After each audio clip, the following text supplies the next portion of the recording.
Rop. So Ryan Buckley behind the mic, Jason Stakanik here next to me, and Will Ortner behind the glass. Fellas, I'd ask how we're doing, but Suk, I know you're playing hurt today a little bit. Playing hurt, but as Dan Lanning says, being sick is a choice. Yeah. Unlike my cohort, who is not sick.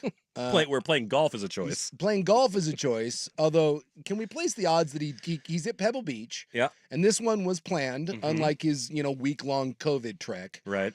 This was a planned thing. Can we place some odds on the fact that he comes back from Pebble Beach with some sort of Andromeda strain illness that's going to be out?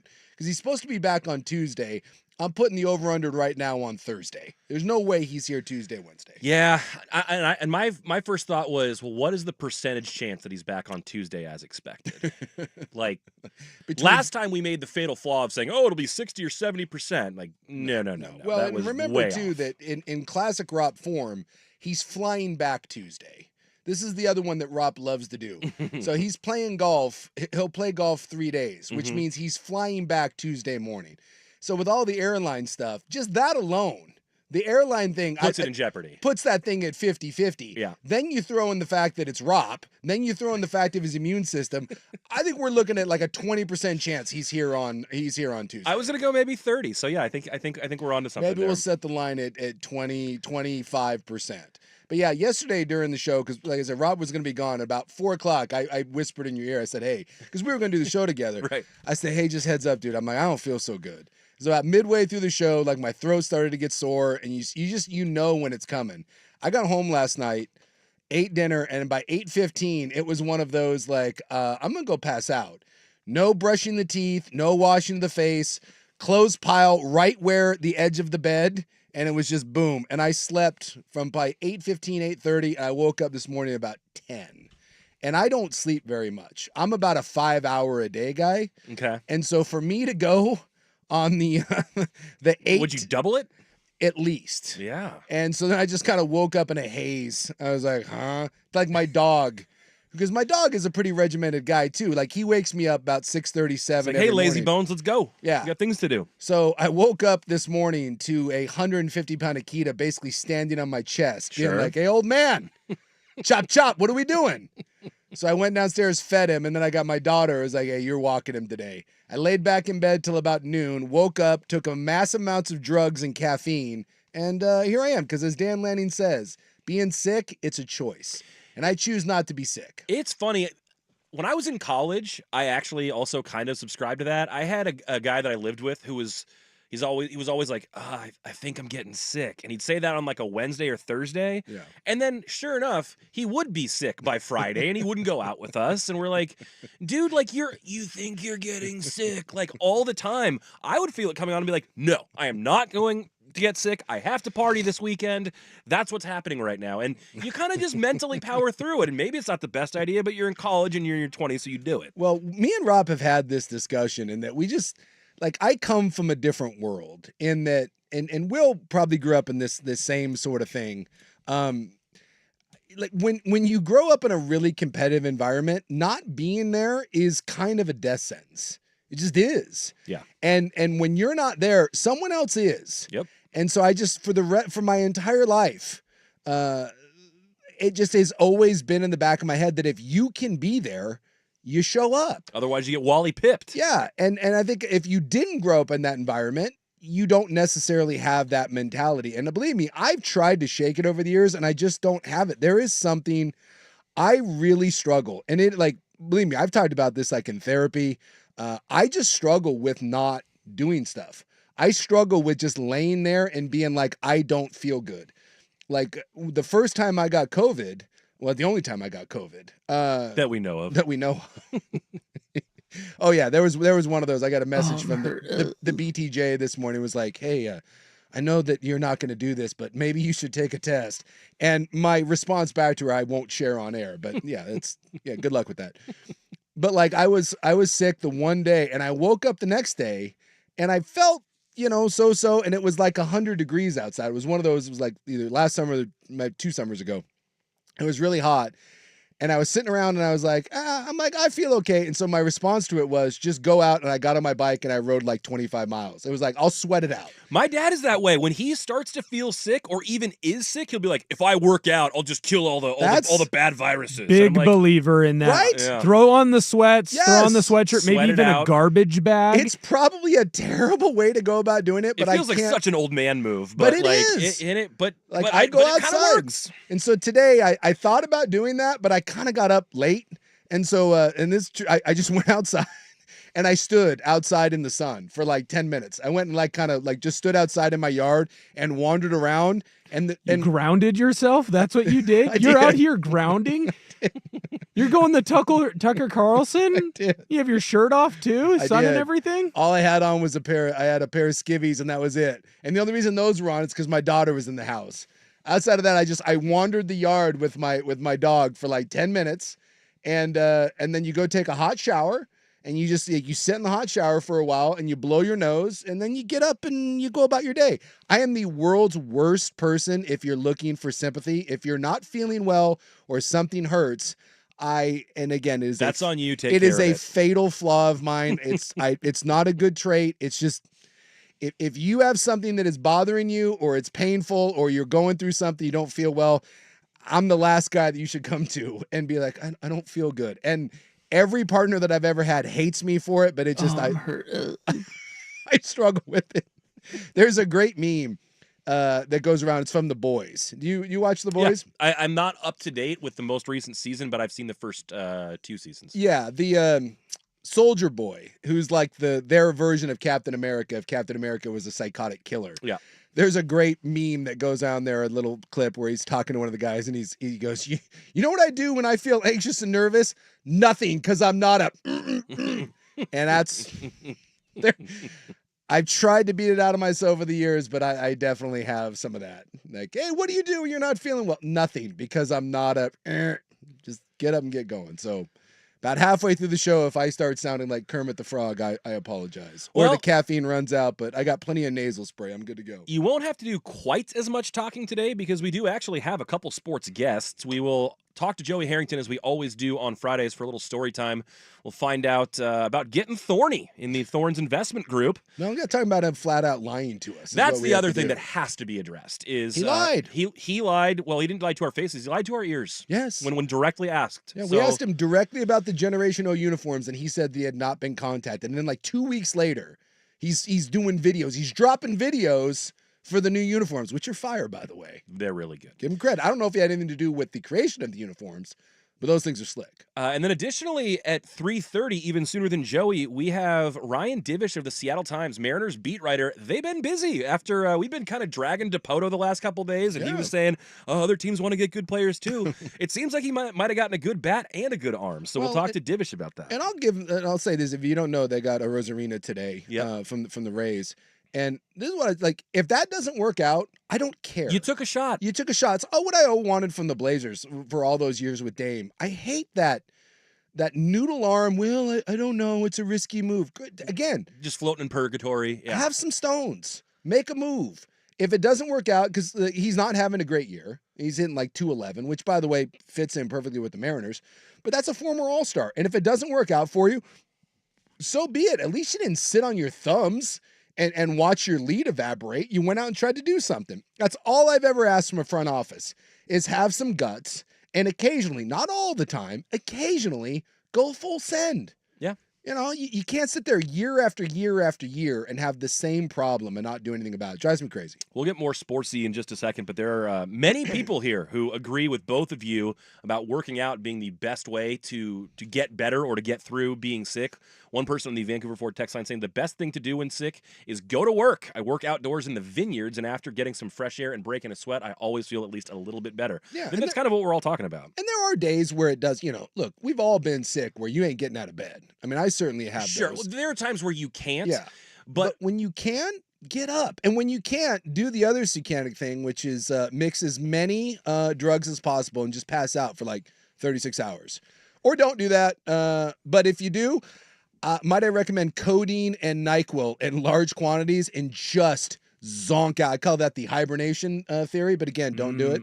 But you can just pass out for like a day and a half, and you wake up and like your fingernails have grown and you've grown like a beard, and then you're like, oh, I'm up. It's hibernol. I'm a big believer in vitamin R personally. That always helps kill all the virus, right? That's what alcohol's for? I think, yeah, but that's when you got to go to an Irish whiskey. I mean, look, it's one thing if you have a mild cold and you're going vitamin R, but if you're really sick, there's only one way to do that, and you got to switch to brown. You going with the hottie toddy? There you go. You just got to switch to that. Hey, I can't sleep. I'm all stuffy. I got some Tullamore Dew that'll take care of that. So we had a family friend that told my mom once that one of the best things for a sore throat is a little bit of cherry brandy right before you go to bed. It's just like the way that it kind of soothes it and coats it. It's somewhere between an alcohol and a cough syrup almost. Then you like rub the. You ever do that when you were a kid? Like the rub the whiskey on kids' gums. I've heard of that. I've not tried that. Or rubbing something else on your gums. I don't know. But so my mom got sick and had a sore throat, and she's like, you know what? Maybe I'll just go to the store and grab some cherry brandy. So she goes to the store, and that's all she needed. In California, you can just get that at the grocery store. And she ran into my soccer coach with only cherry brandy in her cart at 11:30 in the afternoon. Dude, that is. And he's like, oh, what's going on? She's like, well, I'm feeling a little bit sick. And he looks down at the brandy. Okay. Yeah. Okay. It's always interesting when you run into someone. This was many, many, many moon ago when I was first just raising the kids on my own, when it was just me.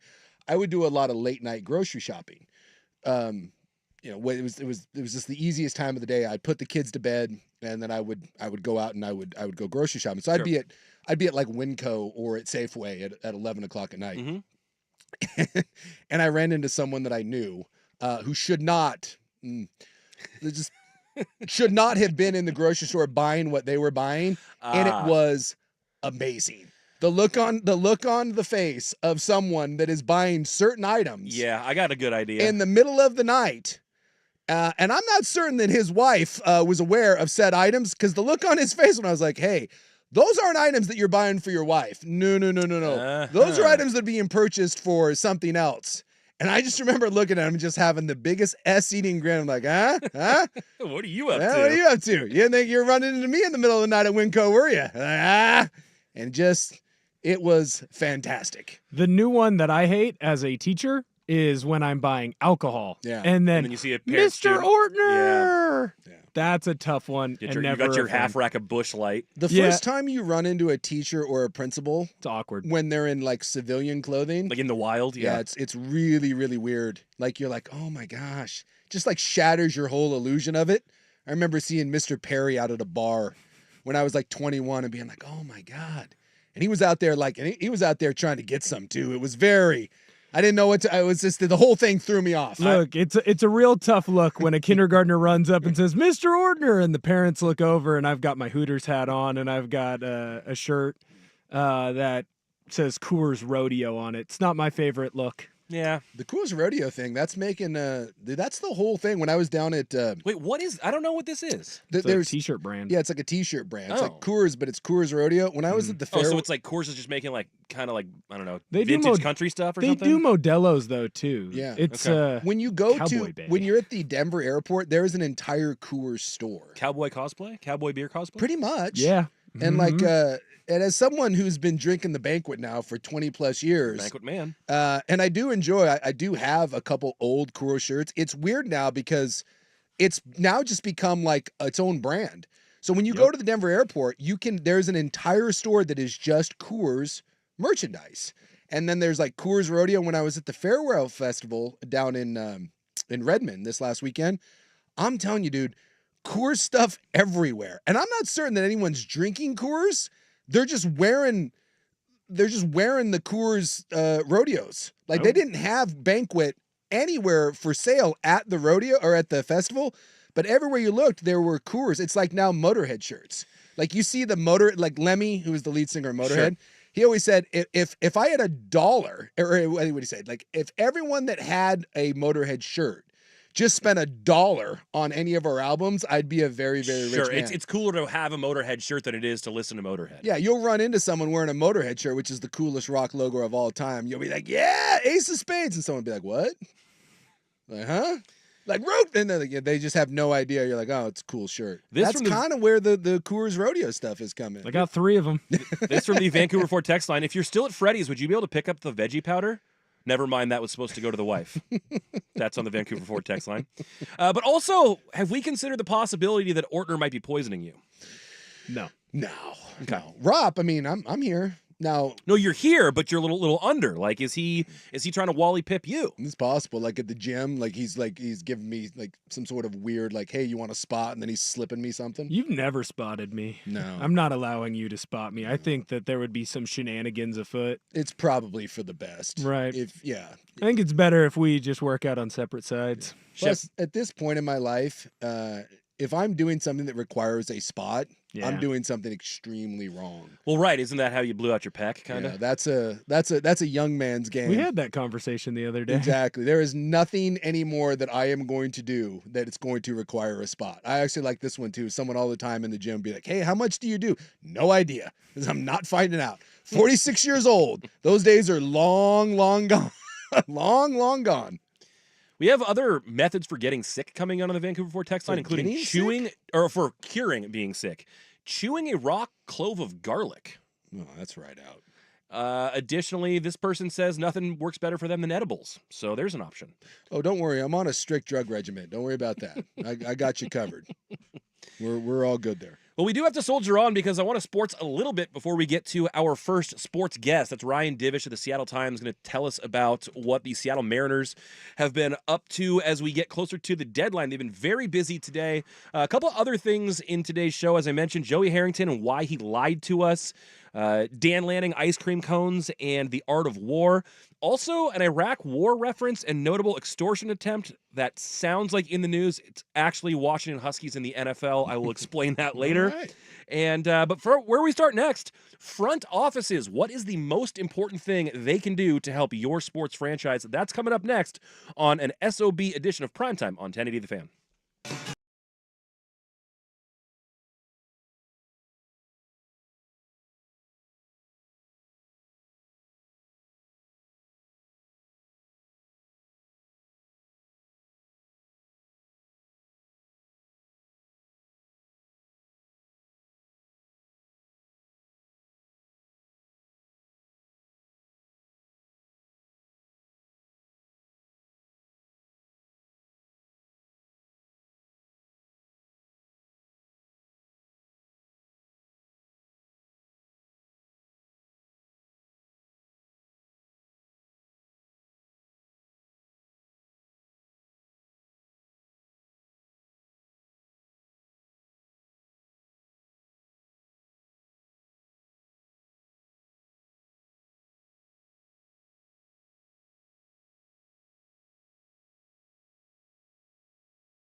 Friday as well, but we'll see about that.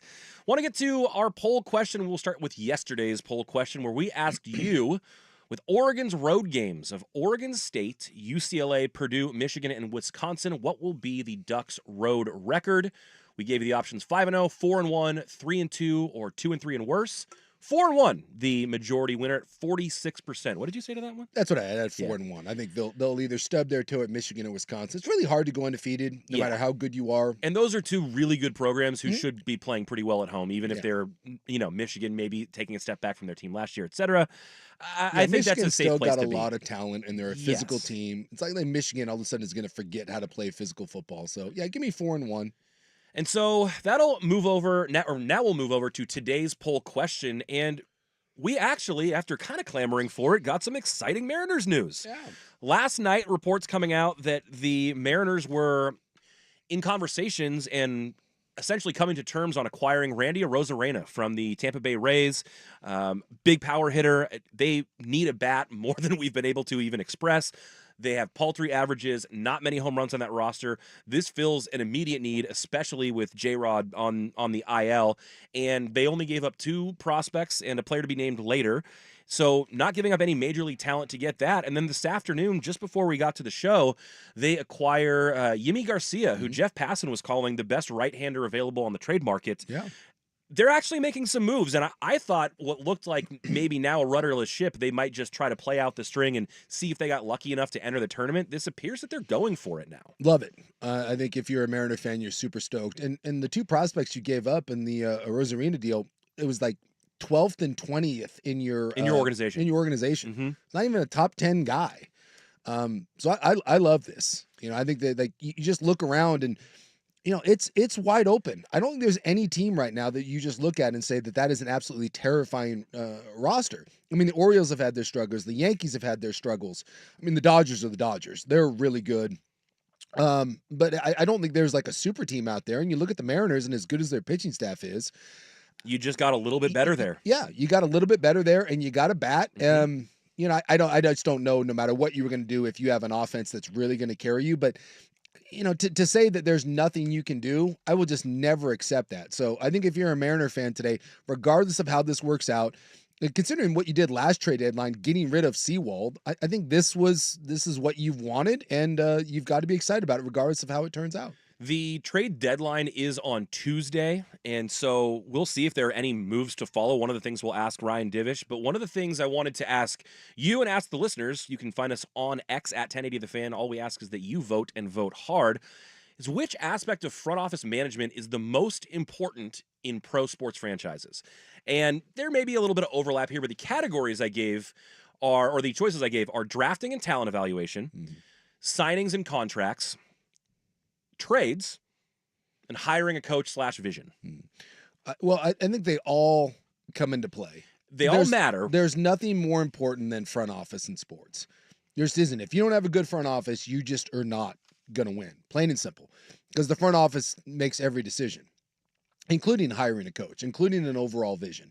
I mean, you can have kind of some sketchy ownership, but if you have a good GM, it can negate some of that. If you draft the right guys, see like in Cincinnati with like Joe Burrow and company, that's an organization that really does not have good ownership, but they've done a good job of masking things. But ultimately it does come down to a handful of those decisions from the front. And to me, the most important thing is drafting and evaluation. I mean, unless you're the Yankees and the Dodgers and you can outspend everyone, and in the rest of the sports you can't because there's a salary cap. Mm-hmm. And sometimes you fall ass backwards into someone, and that guy changes your franchise. See like LeBron in Cleveland. You didn't have to have any scouting to do that. It's no, you just had to end up with the right pick the right year. Exactly, right? You fell ass backwards into it. But for the most part, in sports, if you draft and you evaluate talent and develop talent, that's going to lead you 80% of the way, because it's by far the way the vast majority of championship teams are built. Even in baseball, which is the one really uneven playing field, mm-hmm. The best dynasty we've had over the last 30 years is what? The New York Yankees. Yeah. And for all of the Yankees' ability to buy people, their unlimited pocketbooks, when you look at the core of those, they win 5 championships, mm-hmm. Jeter, Williams, Posada, Mo Rivera. Those Tino guys, Martinez. most of those guys were drafted. Most of the guys came within their system, and then they were able to supplement it. The Golden State Warriors drafted Clay, drafted Draymond, Drafted Steph. and then were able to supplement that with Kevin Durant and Livingston and David West and some of those other guys. Yeah. But at the core of it, it was drafting. The Spurs, when they went on theirs, Tim Duncan, David Robinson, Manu Ginobili, Tony Parker drafted, and by the way, some of those guys not particularly high. Right. So drafting and talent evaluation, I don't care who you are in what sport, that is the number one thing. If you tell me that I have a great front office that knows how to draft and knows how to evaluate talent, and I will take that over anything all day. I will take that over an unlimited checkbook. I would too. I think talent evaluation in, I don't know that it necessarily folds in, but player development, Yeah. knowing how to make better the assets that you have, in addition to identifying the good assets. That to me would also be the name. And some of that too is like when you part of developing talent is finding guys that have upside. It's like we talk about this a lot in the NFL. It's not always the guys that are great in college. I'll take myself for example. I was a really good college player. Mm-hmm. I was one of the 3 or 4 best at my position, depending on your stupid All-American lists. I was one of the 3 or 4 best centers in college football. I had no room to grow. That was as good as I was ever going to be. Hit your ceiling. Hit my ceiling. Body wasn't very good. Breaking down. There wasn't much upside. I wasn't going to become a better athlete. I wasn't getting any stronger. That's just who you had the game parts of it figured out. You weren't going to necessarily improve there. No, that's just what I was. And so looking at me and saying, hey, that kid was a really good college player versus like maybe someone that started 1 year at, I don't know, like Northwestern or something. And looking at that and being like, well, that kid's really raw and he needs to put on 20 pounds. And he did a lot of stuff that was kind of in college. But being able to look at the difference between me and that kid and saying that in 3 years with 20 pounds and some seasoning, dude, that kid can be the best center in the NFL. Whereas this dude is we can't squeeze any more juice out of that. There's nothing else. Yeah. He's just going to go and he is what he is. That's the difference. And so when you say talent evaluation, it's not just about saying, oh, this guy was the better college player. It's finding out who can grow and develop into something else. And that is a real eye and a real skill. And the ones that have it in spades are the ones that go on to be really, really good GMs and really good scouts. I know that Jerry Dipoto has gotten more flack recently than he has praise, but part of the reason the Mariners got competitive over the last couple of seasons is because of some of that talent evaluation he's been able to do and trying to build that franchise back up from being a loser into being a middling team, into being a competitive team. And coming up next, we will talk with Ryan Divish, who covers the Mariners for the Seattle Times. He's going to chat with us about the Randy Arozarena trade that started last night, as well as the Yimi Garcia trade that came down this afternoon. That's coming up next. But first, Will has SportsCenter.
in on what we thought was going to be one deal going into the show today, now two different deals.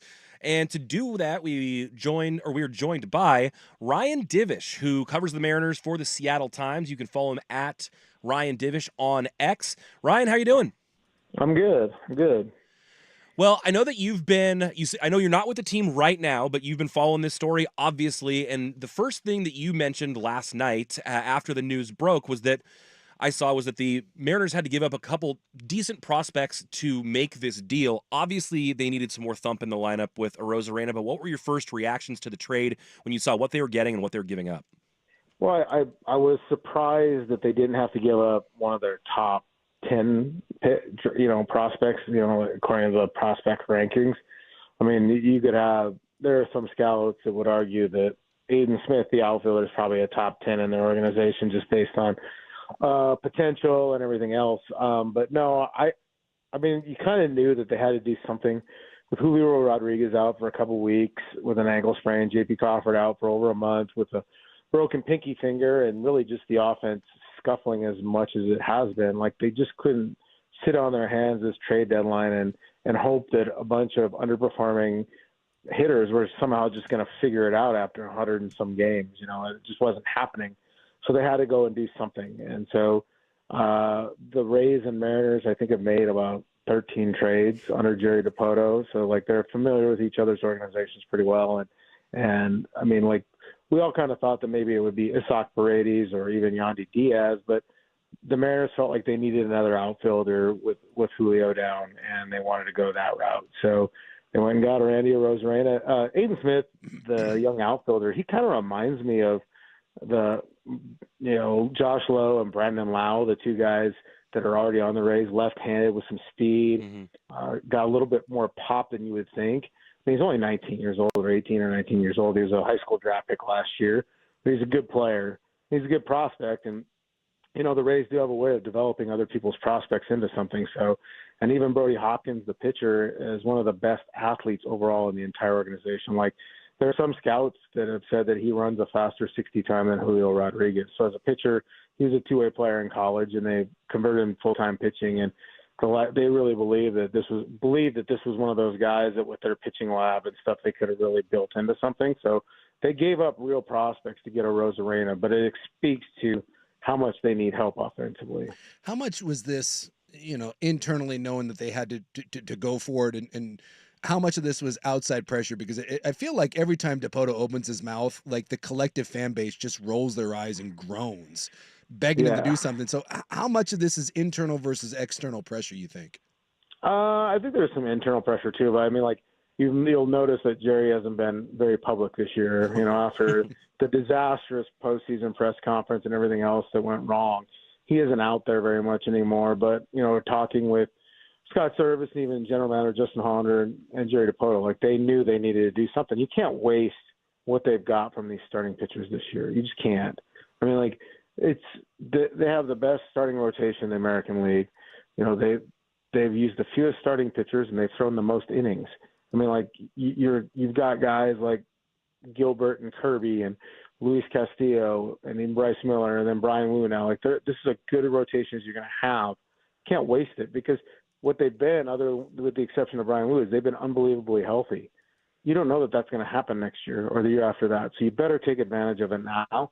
And you look to, like, the division is flawed. I mean, like, the Mariners can't hit. That's well known. But, like, the Astros starting rotation is a mess. The Rangers have been really banged up. And, like, it's kind of there for the taking. Like, you can win the division. You've already put yourself in this position. Despite having the worst offense in all of baseball, you're one game out of the division lead, and you've been in the division lead for most of May, June, and July. Like, you're there. You're at the finish line. You just got to push. So that's why they went and got these guys, and that's why I think they'll continue to add more. What is this, just the general feel? Because, when you have a 10-game lead, I know it's early in the season, but when you have a 10-game lead, that's usually a pretty good indicator you're just fine. And to look up and in a very short period of time to have that evaporate, just kind of the feeling around this team right now with, I mean, I'm not say historic collapse, but it's up there. No, it's historic. It's the fastest 10-game lead blown since the 1995 Angels. Is that Nice. right? Yeah, it's the fastest 10-game lead blown by, Dang. and that was the Mariners who helped them blow that. So like, no, it is historic, and you know, there was panic and there was like frustration, and you could see guys, you know, wondering what the heck is going on, and meanwhile they're offering up all this false bravado, like that they're fine and it doesn't matter, but you know, you could just see it in how they were playing. Yeah, it bothered them. They were getting scared. Like, we're going to blow this lead. What have we? You did all this work to get there, and you're going to blow it within a. I think they blew it in 24 games, 33 days and 24 games. They blew a 10-game lead. So, and like, I mean, and give the Astros credit, they played. I think they went over a 26-game span. They went 19 or they went 20-6. Yeah, they got really like, hot. yeah, like that's 7-something baseball. Like, that just doesn't happen all the time. You know, and you know, it's self-corrected a little bit, but now you're in this position that they were in probably last year at this time too, where like everybody's within a game or two of each other, and then they're just going to duke it out. I mean, I fully expect at some point the Rangers will take the lead in the division. I expect the Mariners will lead again in the division, and Houston will. Like, they're going to go back and forth, because if you recall last year, you know, the Rangers got out to a 9.5 game lead early, and they kind of kept it about 5 or 6. And then, you know, their bullpen got exposed for what they were, and then it wilted, and the Mariners took the lead for a while, then the Astros, and they all went down to the last day or the second to the last day of the season. I expect that to happen again, because I think all three teams are flawed. I don't think any one is significantly better than the other. Like, the Astros have a great offense. They don't really pitch, but they have 3 really good relievers. The Rangers have some offense when they're healthy. They have terrible bullpen and a couple of pitchers that are coming back. And then the Mariners have that starting staff, an improved bullpen, and no offense. So, like, it's just kind of who can withstand and kind of tread water until they get hot enough to take control. Well, the second piece that came into focus today was not just the Arozarena deal, but now they also this afternoon acquired Yimi Garcia, a right-handed pitcher. You speaking about how great the staff is already. How does he fit into it? Is he somewhat? Where is he going? What is his role going to be? Or is he a piece that they could flip for more hitting? Like, are they done, or is this? Do you expect them to commit to him? No, Garcia is like a middle. He's like a leverage relief type that they need for the 7th or 8th inning. They just have really missed Matt Brash, who had season-ending Tommy John, and never pitched for them. And then Gregory Santos, another leverage reliever that they went out and got. He's been hurt most of the year, and he tweaked his knee the other day. It sounds like he'll be okay. But, like, they just need something in the back end of their bullpen to help out Andres Munoz, who's pretty much been their only consistent reliever all year. That's been the one thing, too. Like, in years past, they've found guys, or they've went out and got guys and made guys, created guys like Paul Sewald, you know, picked him up off the scrap heap and turned him into a really good reliever. They haven't been able to do that this year with some of their pickups, you know, and putting Trent Thornton in these leverage situations just wasn't working. And Ryan Stanek's been inconsistent of late. So they went out and got Jimmy Garcia because they think he can get some swing and miss. He's versatile enough to pitch an inning plus, and he can close if you need him to. Obviously they don't, but like, they needed another leverage arm. I wouldn't be surprised if they had another reliever. Like, if you believe you're close and you don't score a lot of runs anyways, maybe the best thing to do is continue to have bullpen pieces, so when you play those close games, you have guys that can get strikeouts. But I mean, I think, you know, they're not going to use Garcia to get another piece, but they're going to try and trade, because they still have all their top prospects available to trade if they wanted to. So they can go after the aircraft carrier. They made an offer. I know they've made real efforts to try and see what they have to give up to get Vlad Guerrero, and they have some pieces. It's whether Toronto wants to do it or not. I don't know about Luis Robert per se. You know, I'm sure I know they've inquired about him. Those are the 2 main guys, but I think they'll add peripheral pieces if they don't. Like, if those guys aren't available, you know, they may add another platoon bat that can play third base or first base. You know, they do have a hole at first base since they've gotten rid of Ty France and they're playing a rookie there. So there are options, and they need to add another bat, you know, maybe 2 if they're peripheral bats, maybe 2. But there are some pieces out there that maybe not as sexy as Vlad Guerrero, but that could help them, because right now they need anything that, you know, gets them to be able to get the runs per game up to, you know, if they can get to 4.5 runs per game, that covers up a lot of problems. They're at 3.5 runs per game. That's just not a good place to be. Where does Arozarena fit into the lineup? Yeah, about 3rd or 4th, I guess, right now. You can kind of sandwich him in between Jorge Polanco and Cal Raleigh is my guess. They're both switch hitters, so you don't run in that split situation or anything like that. They'll play him in left field. They know he's not a great defensive outfielder, but they just need somebody to bring some presence. So, I would say 3 or 4 is probably where he'll bat. Talking to Ryan Divish on the Mariners beat. Just one more for you, Ryan, before we get you out of here. I know you also referenced on your X timeline the contract for Randy Rosarena. Obviously, they need his help this year, but what does he have left on his contract moving forward, and what is that going to ultimately cost the Mariners? So he's got 2 more years of arbitration eligibility after this year, and he made $8 million this year. So he'll likely make, even with his down year and his overall down numbers, he still plays a lot, and the quantity matters. So my guess is he'll at least get a $4 million bump onto that. So that's $12 million for next year, and even if it goes up to $16 million for the year after that, that's a sizable amount of money. But again, you're probably paying. I mean, they paid. Mitch Garver was 2 years, $24 million on the free agent market this year, so it could be a bargain if Randy hits. And that's one thing about Rosarena is he hits good pitching and he performs in the playoffs. So I think they feel like bringing this guy he doesn't lack for confidence. Anybody who's watched him, and maybe he brings some presence. And I think. You know what? You got to invest. You got to invest money to get to where you want and make the big money of being in the World Series. So I think they understand that there's some dollars are at risk, and I guess if it totally tanks or whatever, then maybe they try and move him in the offseason to a team. Fair enough. Ryan Divish of the Seattle Times. He's on the Mariners beat. You can check him out on X at Ryan Divish. Appreciate you hopping on with us and all the insights. No problem. Take it easy, guys. Hey, and I know people bragging the fact that old Randy there is hitting 211, but again, he would be second in the team in RBI, second in the team in home runs behind Cal Raleigh. He brings the pop that you need, and he's capable of hitting better than that. Yes, he's having a little bit off year. He runs the bases a little bit, and he's not a great defender, but he's got a big arm. So look, it's no Vlad Guerrero. God, that would be pie in the sky, but and it sounds like they may still be trying to make that happen. He mentioned they still have some of their best chips to be able to trade with. So look, if you're a Mariner fan and you're upset with this one, then I don't know what to tell you. The bottom line is you're taking a swing, which is what we want. And you didn't give up a lot to go get it. No. So really nicely done by Jerry Dipoto. It seems, at least for now. We will find out. The proof will be in the pudding when playoff time comes around, but I think as a fan base that's been frustrated by the lack of moves, this is as much as you can hope for. 2 moves in 24 hours and maybe more coming before we get to Tuesday.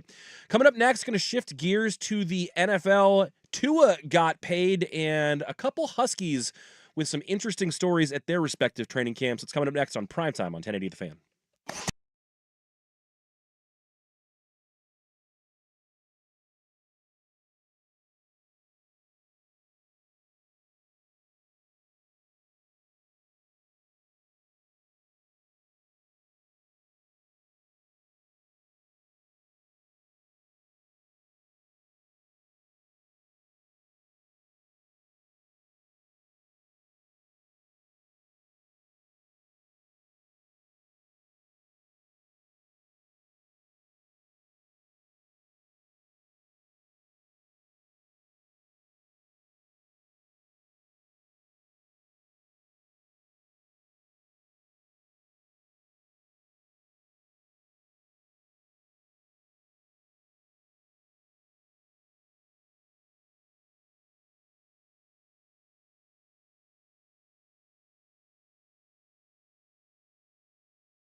Divish of the Seattle Times on the Mariners beat. We got to move over to a little bit of NFL now because another quarterback got paid today, Sook. Yep. And is it such a thing as getting a deal when you have to give someone $53 million? so that's kind of what I wanted to ask you because, yes, Tua Tagovailoa just got a ton of money. He just made a bag. But compared to what some of his peers and colleagues are getting, doesn't seem that crazy. So where do we sit on this thing? I mean, you sit on it where you knew he was going to get paid. I mean, I think he's the fourth? Is it the fourth highest?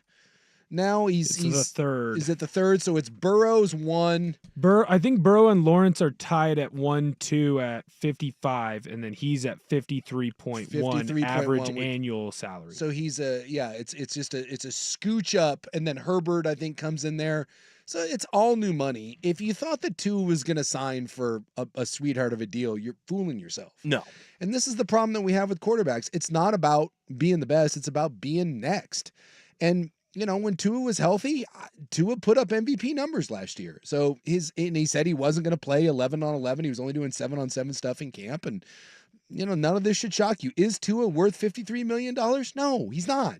Very few people that are worth $53 million. But that's what a starting quarterback on a good team makes now. Yes. And this is my biggest problem that I have right now with the NFL is they have to figure this out. Because as the salary cap keeps climbing and the quarterback number keeps climbing, there's just very few guys that can they can take this sort of the cap and then have you put a really good team around them. And Miami wasn't winning anything big when Tua was making rookie money, and it's going to become that much harder when he's making this. And so this is the juxtaposition of the NFL now, where you pay your quarterback an S ton of money, and the rest of the roster gets worse. And when you're not good enough to win on a rookie deal, when you're able to put a great team around you, it's just harder and harder when you do get paid. But I don't fault any quarterback for wanting $53 million, because if someone wanted to give me $53 million and everyone else was getting it, well, why would I take less? And I know you're saying that he's not giving them a deal, but the total value of the contract is $212.4 million. The guaranteed money is $167 million. Yeah. That's 8th among NFL quarterbacks. So he's not getting the most or even close to the most guaranteed money. On annual value, he's right up there with the very best, but he's not getting the most guaranteed money. And he's a guy where we've seen something can happen to him, maybe more easily than others. So I think that I don't know that he's conceding something with that. But the other thing that stood out to me is that I read that Miami is now the only team in the NFL with 3 offensive skill players making at least $70 million in guaranteed money. They've got Tyreek Hill, who's making 72, Jalen Waddle, who's making 71, and now, of course, you've got Tua, who's making 53. That's the third highest for any skill set in the NFL of 3 players. They're spending a bunch of money, and the truth of the matter is, when you're paying Waddle, you're paying Hill, and you're paying Tua, you can't pay everybody, and so you're gonna be cheap at other positions. So the question becomes: is Miami really a complete team, or are they just going to go out there and say, hey, we're going to outscore everybody? And I'll tell you what, if you're paying those 3 guys, you better have cheap linemen and cheap defenders that are young and that can ball out. Otherwise, get ready for shootouts and then going on the road in the playoffs and having happen what happened last year in Kansas City. Well, and I think what they're basing this off of is, like, McDaniel has shown that he can take running backs off the scrap heap and turn them into big-time performers. I mean, Mostert last year led the NFL in rushing touchdowns, right? That's a guy that they plucked out of obscurity in San Francisco, and then once they got Christian McCaffrey, they moved on from him, and McDaniels was able to grab him and really turn him into something, right? But that being said, this is why Miami isn't really a Super Bowl contender. It's because you're spending most of your money on 3 players in positions where, quarterback, obviously most important position in the NFL, but you're paying a lot of money to Waddle and Tyreek Hill, and I'm not going to come out here and say that Tyreek Hill and Jalen Waddle are by far and away the number 1 and number 2 wide receiver in the NFL. Like, they're just not at that position. This is why we always talk about them being good in September and October, but then when it gets cold, when the weather turns, if they're not in Miami, they struggle. They don't have the defense to stop people, and that offensive line, if you can get them off track, if they're not, getting 3-4 yards on first and second down and having third and manageables, they fall into issues and they struggle. It's why this team isn't a real Super Bowl contender. I want to shift gears to a couple Washington Huskies in the NFL. Some headlines you don't expect to see every day. One involved an extortion attempt, the other weapons of mass destruction in Iraq. Which one do you want to go with first? Take the weapons of mass destruction. Let's go. So this comes to us from New England Patriots camp, where rookie wide receiver Jalen Polk. It's one of the great quotes you'll hear. Move over Sean McDermott. Yeah. He did the whole the guys who planned 9/11 had great teamwork thing many years ago. This is what Jalen Polk said today at Patriots camp. He said, "I heard the fans say the Patriots don't have any weapons. Well, this isn't Iraq, buddy. When the other teams come looking for trouble, they will find weapons of mass destruction here." Big history guy, huh? I guess so. I like that. Quote. I didn't find it offensive. People are like, "Oh, dude, you'll bring that." But yeah, Demario Douglas and Kendrick Bourne. What great weapons for what it's they worth have in New England. Eastern Washington's finest. That's right. It seems like he has been impressing at camp, Jalen specifically, but I love that he invoked this ain't Iraq, you will find WMDs here in Foxborough. First off, I really do like Jalen Polk. I liked all the Washington receivers. Yeah. I thought they all were criminally underrated last year, and only one of them really got any sort of attention. Those are three really good receivers, but I'll believe it when New England does anything on the offensive side of the ball. Because when's the last time New England had a real offensive player? I mean, it's been a while. Stevenson, they're back. He's a good back. He's solid, but he's not you wouldn't call him a weapon of mass destruction. And I'm already skeptical on Drake May. Like the whispers out of camp, like normally at this time of the year, you just hear everyone bloviating over rookie quarterbacks. Oh, they gush over him. Like even like Zach Wilson, like back in the day, like, oh, Zach Wilson's arm. All you hear from Drake May is like, he's got a lot of work to do. Like that worries me. So we'll just see. We'll see what Jared was it their coach now Mayo. Oh, Jared Mayo. Gerard Mayo. We'll see what they have to offer that there in New England, but their young receiver certainly does not lack confidence. And then finally up in Seattle, an extortion attempt. This came from Ron Slavin, who is the agent for Byron Murphy, defensive lineman for the Seahawks. And he tweeted one of those notes screenshots that said, "Recently, my client, Byron Murphy, was the victim of an extortion attempt from a text conversation that began and ended online. He had no contact with this person. This is a blackmail scheme that has targeted other young players in the league. We have notified the NFL and turned the matter over to the FBI. Anyone involved in this scheme will be prosecuted." Reading between the lines, I thought he sent a pic of his D to somebody, and then it's like some sort of OnlyFans thing. So right? Upon digging a little bit deeper, it seems that the Cliff Notes version of the story is that he's being accused of an OnlyFans model of owing her $15,000 for a night they spent together. A hooker. He's saying that she's claiming that he hired a prostitute off of OnlyFans and then stiffed her on the payment. So she's tweeted about it as well, wanted to make sure that Byron and his wife and the Seahawks were all getting tagged in that as well. By the way, that a lady of the evening is like, that's it, putting you on blast. That's he just got engaged too. He got engaged a month ago, so that's look. Can we be honest? For a second. No, like just 95% of professional athletes. It doesn't matter. Okay. Engaged, girlfriend, wife, kids, stop it. Okay. But you still got to be careful with the all people you just meet grow online. Up just a scooch. Like Damian Lillard is my all-time favorite Portland Trailblazer. I love Damian Lillard. He's wonderful in the community. Can we just be honest about what was going on when he was in Portland? He loves his kids and he loves other things too. All right. Let's just be honest. Like, everyone's like, oh my goodness, he's getting engaged. Yeah. And he's probably going to get married. Like that's if you don't think that his fiance was aware that maybe Byron Murphy had other things going on. I mean, welcome to the world of the NFL. Welcome to the world of the NBA. Welcome to the world of Major League Baseball. And maybe this was a case where he never met this gal and she's just seeking for attention. But my guess is that Byron Murphy had some contact with her. So here's my guess is she didn't randomly just pick. There's some DMs. Yes. Yeah. And the additional thing here, she's also calling him out for liking certain things instead of others. So I have the tweet here. It's in vanish mode too. It's damning evidence. Yeah, so I don't actually see their text thread, but I have her tweet. Yeah. And she says, Byron Murphy blocked me off him and his fiance Paige because he owes me $15K. Maybe this will get his attention. He play games and play with the wrong one. And then tags the Seahawks and says he likes trans instead of paying. He want to go viral. Tag him, his fiance, and his team, etc. So I believe that this OnlyFans Lady of the Night is a transgender Lady of the Night. And I mean, everyone's got, but hey, whatever you're into, buddy. Apparently, she says he want to go viral because he don't want to pay. I don't know what happened. Couldn't tell you, but I will say this. If you're an athlete or a celebrity or whatever out there and you do owe someone money, just pay the money. Just Reggie Bush.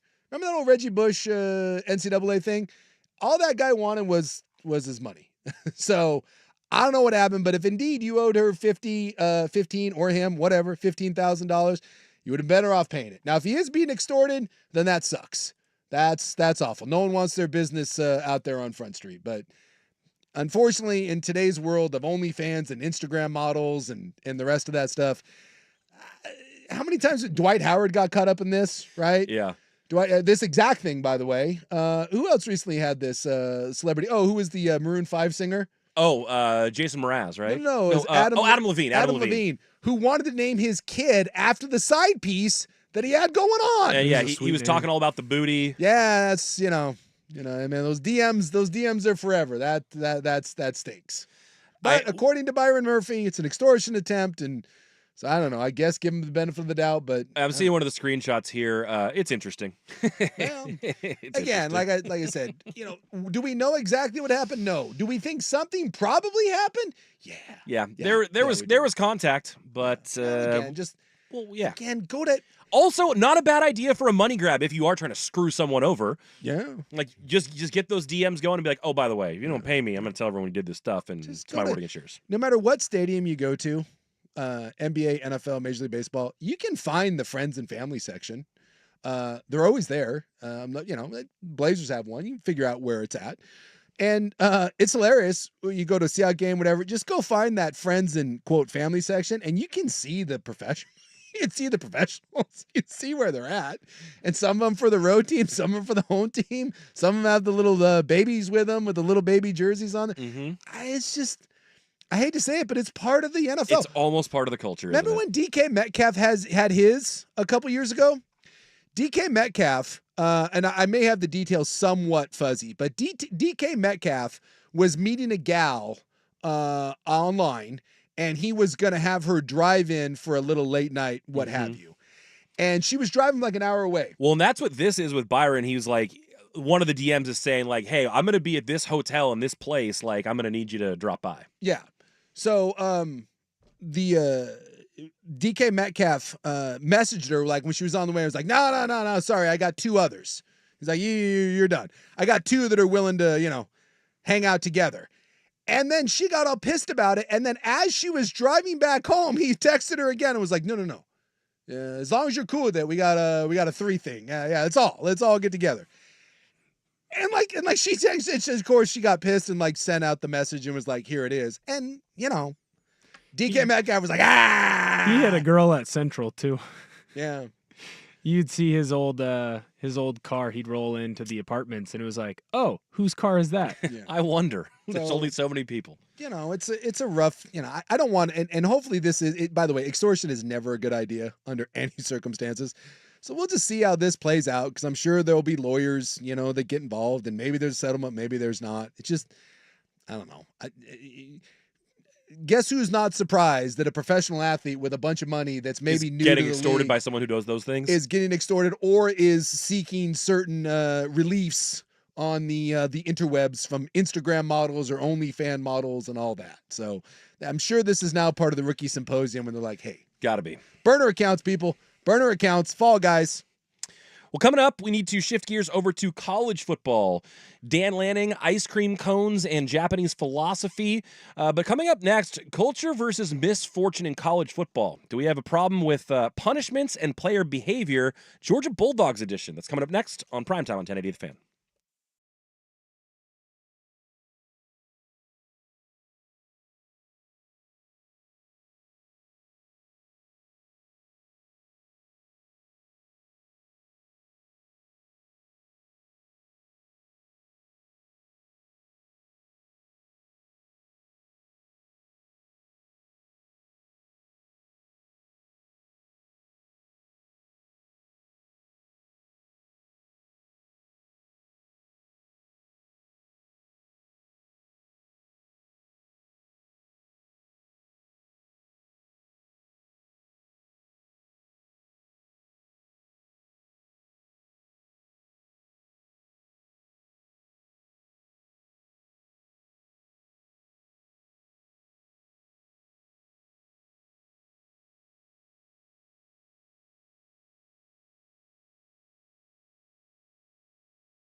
the books, connected with Ryan Divish on the Mariners, now into a little bit of football mode. By the way, do not look up, or do, but I'm warning you. Maybe not on your work computer. Not on the work computer. Don't look up the gal that's accusing Byron Murphy of stiffing him on the payment. Explicit content is an understatement. Yeah, I wasn't prepared for it.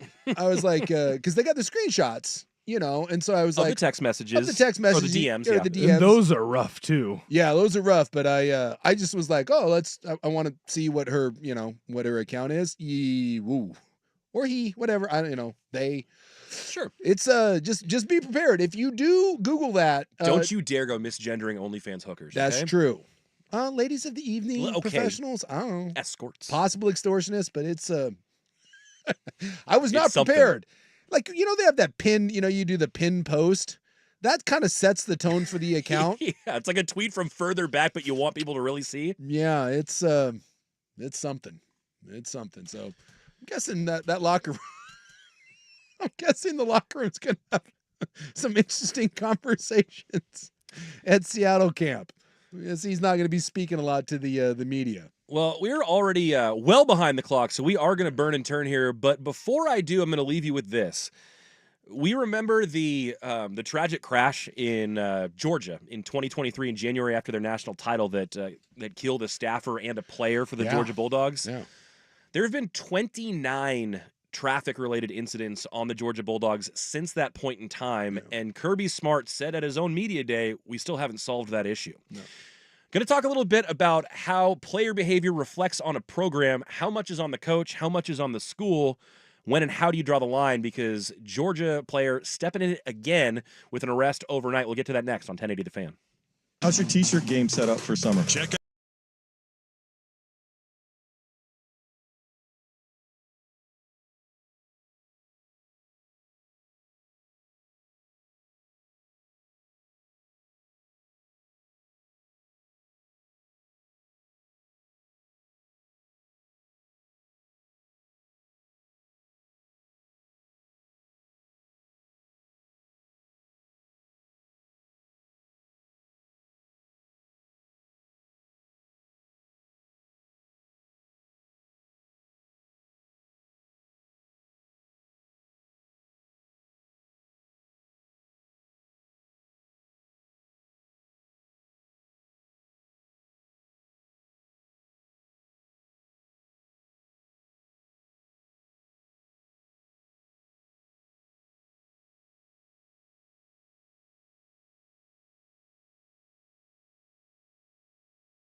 Local string cheese wins an award, not from the creamery you might think. We also have some more Portland poop problems. Oh, It's not the all right. Willamette this time. Oh boy. Where there, it's on a playground. Look out. Yee. But first, need to get to a little bit of college football discipline issues. As I mentioned before the break, the Georgia Bulldogs, or a Georgia Bulldogs player, has stepped in it once again with the law. This time it is Ra Thomas, the wide receiver. He's a transfer from Mississippi State. And he played sparingly last year, but was supposed to have a bigger role in the two deep this year. He, within a month of getting to Athens, was arrested for family domestic violence charges, including false imprisonment and welfare of a child type stuff. That all got dismissed because he agreed to pre-trial diversion. Yeah. Well, now it's cropped up again because he got booked into a county jail at 3:20 a.m. last night after similar charges, 5 felony charges. And he's been suspended indefinitely until this plays out. That's more of a one-off case, though, as far as where I'm going with this. We've seen a handful of things now pop up this offseason in college football where the punishment isn't always immediate, and I don't know if that's a good thing or a bad thing. The Georgia program, it seems, is struggling with discipline, at least behind the wheel of a car, as they've had all these DUIs, reckless driving, racing, speeding, One of them violations. and people dead. Yes, one of them ended up with people dead. This specific guy who has the family violence charges, he's had 2 speeding tickets and a run red light since he got to Georgia. Yeah. So it seems like a habit. It seems like something that kind of everyone's doing there. Kirby Smart himself said they haven't solved the issue. He also said that some of these players will be docked NIL and some will have suspensions announced later. Yeah. But does Georgia have a problem? And if, or is it a reflection on the university, the program, the institution, or does he just have a bunch of players who don't care? Yeah, I think Georgia has a problem. I think a lot of schools have a problem. I mean, I wish I could say that this is unique to Georgia. It's not. It's not. I mean, we can go back. I mean, the Swamp Kings and the Florida Gators. Sure. You know, what's interesting is, when Joe Paterno had all that stuff that went on, you realize there was a push from some people at Penn State to remove Joe Paterno before that. There was like an 8-year period where the number 1 arrested team and disciplinary team in the country was Penn State. I didn't realize that. Yeah, Joe Paterno, they had an ton of players that had run afoul of university policy, of legal issues, DUIs, lots of stuff. And there was a big push from some of the faculty to get Joe Paterno booted because they said he was too powerful. That Joe Paterno could basically make anything go away. Sure. And you hear that with Florida State. Remember that whole thing? Well, and that's what happened with Art Briles and Baylor. Art Briles Briles just and kept Baylor. sweeping sexual assault under the rug. And so, unfortunately, I mean, we talked about this, and this is what led to the whole, like Camus football got all pissy at me. I didn't say anything about necessarily Camus. I just said environments. Yeah. Like Camus. And I said from a high school to a college, most of the time that this happens, these aren't in major metropolitan areas. Right. These are smaller college towns or smaller high school towns. Where the sporting institution kind of runs the place. Yes. And so that's all I said, is that when you get a community that takes their entire, self-esteem, well-being, identity from a specific program, you're willing to overlook certain things. And so I think that sense of entitlement permeates down to your players. So, dude, if you get a team that wins national championships, you got a bunch of NIL money coming in. Certainly police are willing to look the other way at things. You have coaches that can make things go away. Yeah. And you get a bunch of kids that are going to do dumb kid things. Yes. I think that can lead to these sorts of problems. So when Kirby Smart says we've yet to fix this problem, answer, do they have a problem? Absolutely. The question becomes, how much are they willing to do to stop it? Sacrifice, essentially. Well, Like, if you're suspending guys, if you're kicking guys off the team. Well, and in some cases, like, it ends up depending if it's serious enough. In cases like Baylor, it takes down the entire university, it takes down entire coaching staff. Yeah. And then in other places, nothing happens from it, and you are able to sweep it under the rug, and nothing ever becomes of it. So the question becomes, where does Georgia feel like this sits in this whole thing? I would have thought that after that huge incident in January of last year where people died, that would have been a catalyst to invoke a little bit of change, but it hasn't gone that way. No, and we'll see. In this case, they did suspend the player. Yeah. The other thing that's happened a lot of times now is who is the Illinois player, the basketball player, Shannon Brown. Shannon Brown. Like he kind of set a precedent because if you don't remember, he was an All-American, and in the offseason, he was accused of rape when he was in Terrence Shannon. Terrence Shannon. Excuse me. That's right. Terrence Shannon. Yep. Terrence That's Shannon. right. Shannon Brown's old Lakers player. Yeah. No. So Terrence Shannon. he was in Lawrence, Kansas, and was accused of rape, and they arrested him, and he was going to trial, and Illinois suspended him, and he sued and said, "Dude, I'm innocent. You cannot suspend me for something that I'm accused of doing when I say I haven't done it." And he won. And by the way, they let him play, and he led them to what, a Sweet 16? Yep. If I'm not mistaken. They lost to UConn. That's who knocked him out. So it was either Sweet 16 or Elite 8. And by the way, he was found innocent at trial, Mm-hmm. and he got drafted, I think, at the back end of the first round of the NBA draft. And So he was vindicated.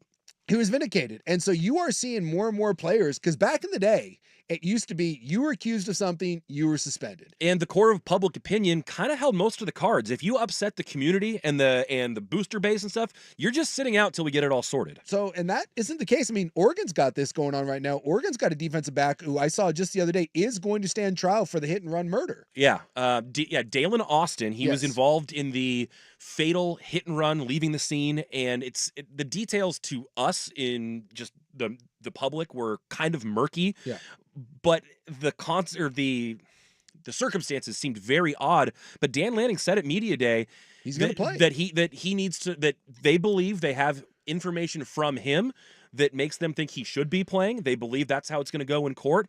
And frankly, after what we saw with Terrence Shannon, Dalen Austin might have legs or precedent to say, you can't actually sit me out because I haven't been convicted of doing anything. No. So, I mean, Oregon's going to have a defensive player that is charged with hit and run murder. And he's going to be playing. And Lanning says he's okay with it. Says, quite frankly, he deserves it. He's innocent until you're proven guilty. So, there's a weird new kind of, the whole athlete looking the other way, sweeping stuff under the rug, that's been around forever. But this new kind of, I'm going to keep playing until I'm proven, that's kind of a new twist to this whole thing. And as guys become more empowered and they get NIL money and they know their rights and they're standing up for themselves, there may be some uncomfortable situations that that happen. I mean, Illinois had an accused rapist on their team for an entire year. UW too at running back. Yeah, UW. Rogers. Tybo Rogers. Yeah, and he ended up getting suspended because there was some At the end. Yeah. So yeah, there is, we're kind of in a weird new world of kind of player empowerment, player rights, and some of that is going to extend to things like this. Now, in the case of Georgia, I mean, some of this stuff is fairly cut and dry, and after a certain point, coaches are going to say enough's enough. I mean, Kirby Smart suspended Ra Thomas and was like, dude, Right. you were arrested, and nothing I can do about this. I think he's being held without bail too. Yeah, so I mean, this is really going to become a case-to-case thing, and a lot of it is, quote, do you have a problem? The only ones that can determine whether you have a problem are coaches and administrators, because as long as the coach and the administrators don't have an issue with it, I don't know what else you can do, because there's very few fan bases that are going to stand up against the program. I'm trying to think of a single fan base that has ever taken a hardline stance against a coach or a player accused of something. I mean, Not when you're winning. not when you're winning. I mean, I'm not trying to throw shade at anyone, but the Oregon State Luke Heimlich thing, that was like as disgusting a thing as you could be accused of. Sure. And I remember, and I love Pat Casey. Absolutely love him. One of my favorite human beings I've ever covered. And I just said on the air, I thought I was disappointed. I was disappointed in the way he handled that. But the amount of people that came out in defense of that were Oregon State fans, I was like, yikes. Like, there just doesn't seem to be an end. And I'm not saying I'm right. I'm not saying you're wrong. I just thought that maybe a convicted child molester, I thought maybe that was a line that people weren't going to be willing to jump over to protect the program and just say, hey, my fandom, there's a line there, but it wasn't. So I just don't know where I've yet to see the line drawn where fans say that's too much. Joe Paterno, Jerry Sandusky. Joe Paterno knew of Jerry Sandusky raping a child in the shower. And Joe Paterno's solution to it was, I thought they were horsing around and I sent it up to the powers that be. And then after that, I don't know what happened. And the people at Penn State rioted because they fired Joe Paterno. So there is no end to what fans are willing to support. So to answer the long story there, to answer your who has a problem, there isn't a problem until universities or the law says that you have a problem. Yeah. And for reference on Dan Lanning, he said this about the Dalen Austin situation. He said, in this situation, I think you have to give the opportunity for him to be able to play. Based on all the facts we have, I don't think we could operate any other way with knowing what we know. Now, is there something out there that we don't know? There may be, but what we know is every indication is this guy should get the opportunity to play football this season. I'm comfortable with giving an opportunity to a young man that deserves the opportunity to play in a country where innocent until proven guilty should still mean something. If we don't do that, it would eliminate his ability to play in the future. And if he was found innocent, which all indications for us show that there are clear facts that really support in his case he will be, that's the story that'll be told. So, I mean, there you go. You got Dan Lanning taking the back of his player, saying the process will play out. And to be honest with you, we're now at the point where if you don't do that, the kid's going to sue you. I mean, the Terrence Shannon thing was a big deal. It was. Like just today, like the NCAA, by the way, they put out their House settlement today. I don't know if you've read any of that. I did not. So the long form of the House settlement, the $3 billion settlement, came out, and nothing's been approved, nothing's finished yet, but it was just kind of what they laid out. And they tried to put in there that any NIL deal over $600 has to be vetted by a third party, like a clearinghouse sort of situation. Okay. And that if it's deemed ineligible, that a player could be, or if it's deemed to be, like a pay-for-play sort of situation, or they don't deem it to be legit for business purposes, they could fine the player, fine the school, suspend the player. And I just laughed at that and was like, how many times can the NCAA get their ass kicked in court? And I think some of that... You're going to get lawyered again. And some of that applies to this. If you get a kid that's accused of something and he says, I didn't do it, and you're taking away my right to earn a living, you're taking away my right to earn an NIL, my right to my education. Without me being convicted of anything. Without me being convicted of anything, and then it turns out I'm innocent, absolutely, you are setting yourself up for a lawsuit. So, for Lanning to come out, and I don't know if anyone's going to be dragging Lanning saying, I can't believe you're doing this, but I think this is going to become the new norm, where more and more kids are going to be like, no, I am not taking a suspension for something that I said I didn't do. And, we'll see what happens with this Georgia kid, and there are some places where you're probably dead to rights on it and the details are really bad, and, or you're not a good enough player. And the coach says, look, we're just going to get rid of you anyways. But I think those lines, they've always been murky. Again, looking back at all the different programs that have issues. I mean, going back, Troy Aikman went to Oklahoma. There's a really good book about those 80 Sooners teams. And I wish I could remember. I read it 20 years ago. But it's about kind of the fall of that those 80s Oklahoma teams, and their quarterback went to prison for federal drug charges and all that. Troy Aikman was a freshman at Oklahoma, and Bud Hall, which is the infamous Oklahoma dorm where all the football players were, Troy Aikman wouldn't allow his girlfriend to come to Bud Hall because he was afraid of what would happen. Yikes. Like her walking down the hall. Nebraska that had someone get shot in the leg because guys were shooting guns through the ceiling of their dorm room. I mean, there's I hadn't heard of that. Oh, dude, there's like legendary stories out there. So the lines have always been murky, always. And so I just think now they're more public, but they're going to become murkier and murkier as people try to navigate these new waters. It's old problems just with new twists. Right. And then, there's two other things that come to mind. There's the Matt Ariza punt god thing where he lost his job in the pros because of the court of public opinion. Yep. And then it turned out he was vindicated, but it was too late because he'd already lost his job. Now he's getting another chance. But it's... But if you're a school... And I do... Duke lacrosse. I do think there comes a point, like if you're Kirby Smart, I guarantee you right now Kirby Smart is sitting there being like, "Dah!" Like it's one thing to have a couple things, but when you've got a death that involves a staff member, when you continue to have these arrests, and you've got this jackass now getting arrested for the second time after he was in a domestic dispute, and the first one was like a diversion program that he got into. At some point, if you're Kirby Smart, that's what you can't have happen, is you can't continue to have it over and over and over and over and over again. When you're Kirby Smart, how do you get that message across, though, to the young athletes, because they do feel like they are indestructible. You know, got like me. they have been successful, at least on the field, in everything that they've done up into this point, and no one has ever told them no. Like most of these kids at 14 years old know they're going to a D1 program, and most people are telling them that they're going to go to the NFL. It's really hard. So how do you get that message across? Well, it's hard to get a message across to anyone that's 18 or 19 years old. I mean, God knows I was dumb enough when I was that Especially age. who are being given all this money, and when the world is their oyster, and there are women lining up for them. And there's a lot to try to rein in. Joe Mixon is a freshman at Oklahoma. Tried to hit on a girl who told him no and told him to leave him alone. And Nixon's response was to break her jaw. Yeah.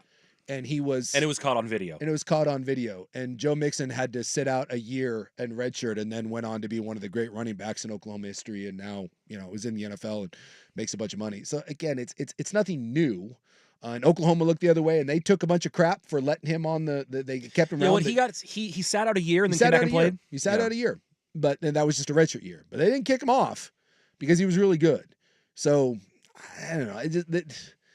We're in a weird place. The next time that a coach takes a hard line stance, I will consider that the first, because it just is a really, really rare occurrence, unless it gets to the point where the coach feels like it's affecting his job or it's affecting his ability to recruit. So Georgia's got a little bit of an issue, but I don't hear anyone down in Georgia, anyone down in Athens, or really anyone from a national standpoint pointing a finger at Georgia. So I think Kirby's taking it seriously, but is Kirby going to change a whole lot? Yeah, probably not.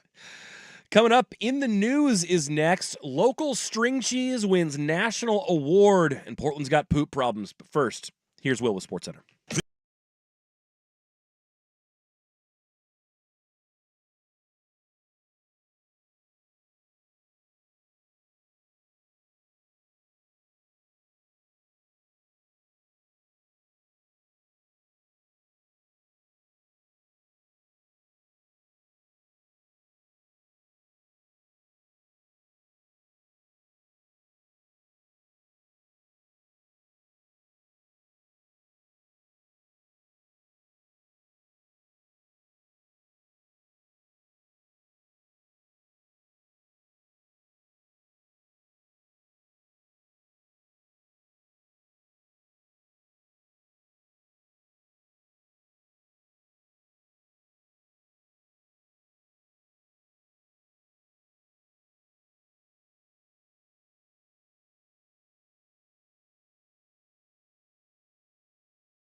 and the charges were dropped, and he had to reinstate him and eat crow.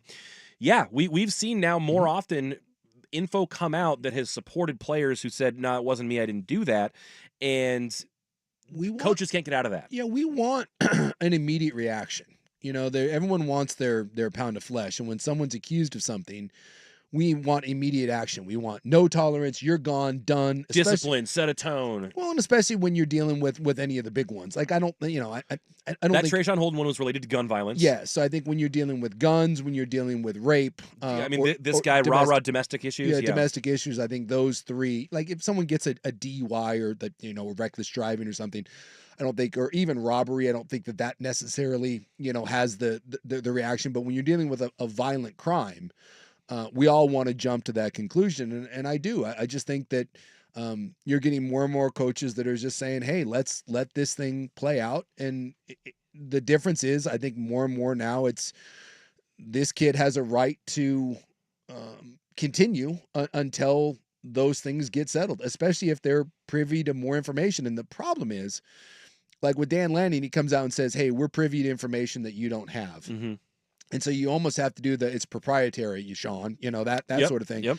And coaches just in general don't have the benefit of the doubt from people. Like if you told me that most coaches in the country say, "Hey, don't worry, we've seen some stuff and it's okay and it's a really good player," I don't know how many people outside of that guy's fan base take that coach at his word, because we've seen far too many times where there's instances where coaches don't give a rip as long as it's protecting their program. So it's there's no easy answer to it. There's just not. And while it is uncomfortable at times, I am kind of glad that you are seeing athletes get an opportunity to let the system play out, because much like Dan Lanning said in his statement, in this country, you are innocent until proven guilty. And whether it's the Duke lacrosse case or, the Illinois basketball player, both of those guys were found innocent by a trial. And in the case of sometimes, there's settlements involved, and that can get a little murky and can leave a bad taste in your mouth, or, you pay someone off. I mean, that's the Greg Hardy and kind of Tyreek Hill thing. And that kind of leaves you with a bad taste, but there's no easy answers when it comes to these sorts of things. We will put a pin in that for now, but right now it is Friday, July 26th, and it is time for In the News. I am your stand-in newsman. Hello. Please and thank you. Please be seated. Today is National Aunt and Uncle Day. Do you say aunt or do you say aunt? I would say auntie. Auntie? Auntie. Yeah, I grew up saying auntie, and now that the U is in there, I just feel like I'm ambivalent. It's like a GIF versus GIF thing for me now. Yeah. Are you an uncle? I am an uncle. My Uncle brother. Buck? I am Uncle Buck. Yes. Yes. My brother is a dad, so I have a niece. She is almost 3. Oh. I always thought I'd be like a cool uncle, Yeah. Yeah, no. Didn't take? No, my You're a mean uncle. my 2 nephews have never had anything to do with me whatsoever, and now we really don't have anything to do with each other. I don't talk to that side of the family, but yeah, I always was bummed at that. I always thought I'd be I know I have my limitations a lot in life, but I thought I'd be like a pretty cool uncle. Pretty laid back, pretty chill, be that uncle that would you could take to do some I wouldn't mind you being my Uncle Sook. Right? I thought I'd be because I got friends' kids, and I'm like Uncle Jay. I'm Sure. a pretty cool uncle. But when it comes to my actual nephews, that never. That never took. I don't think I was the sort of uncle that side of the family wanted. It was. You were the uncle that was shunned. It was, hey, don't do what Uncle That uncle's Jay's a doing. bad influence. It's a bad uncle. I got a lot of that because I got some stepbrothers and sisters too, and they're all nice. But we would go down sometimes. We used to go to the beach, and there was a lot of stay away from Uncle Jay. That's Uncle Jay's cooler. Or, it's things like that. And I was like, oh, for Pete's sakes, can we You gotta stop teaching the youth bad things, dude. talk to your kids? It's okay. It's also Holistic Therapy Day. Did that do anything for you? I don't know what holistic therapy is, but yeah, therapy is great. Everyone should do it. Acupuncture, maybe? Oh, yeah, acupuncture's great. Eastern medicine kind of holistic stuff? More, not, I don't know what I'm talking about. You know what I found out? My insurance covers acupuncture. Oh, I can acupuncture's get great. acupuncture. Yeah, You should do it. I can't get a massage, but I can get stuck with needles. Big believer. Throw as much therapy as you can get your hands on. Physical, mental, all that. Work on yourself. It's just do it. It's better for you. You got one of these things, and try to be the best version of yourself and the best uncle. A couple of the random days. It is National Dog Photography Day. It is National Coffee Milkshake Day. It is National Talk in an Elevator Day. It's a lot of national. And it is days. World Tofu Day.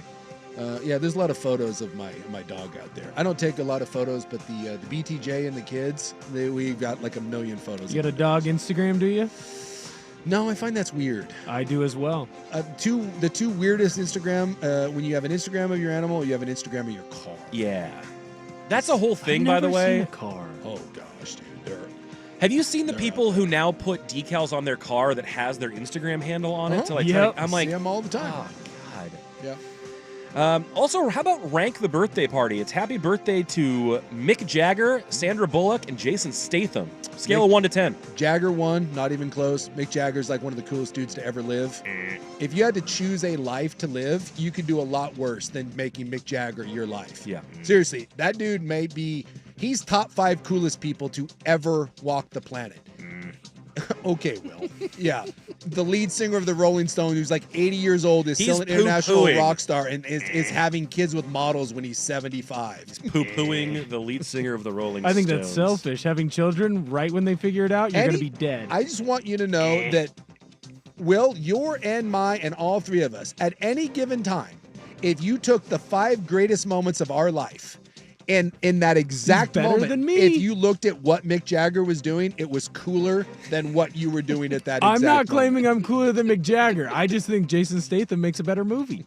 And Sandra Bullock. That's good because Mick Jagger If doesn't you- make many If movies. you want to know how dumb Will is at times, You wanna it's, know how it's dumb that you Will are? poo-poos You're- Mick Jagger. Mick Jagger is 2 thumbs meh.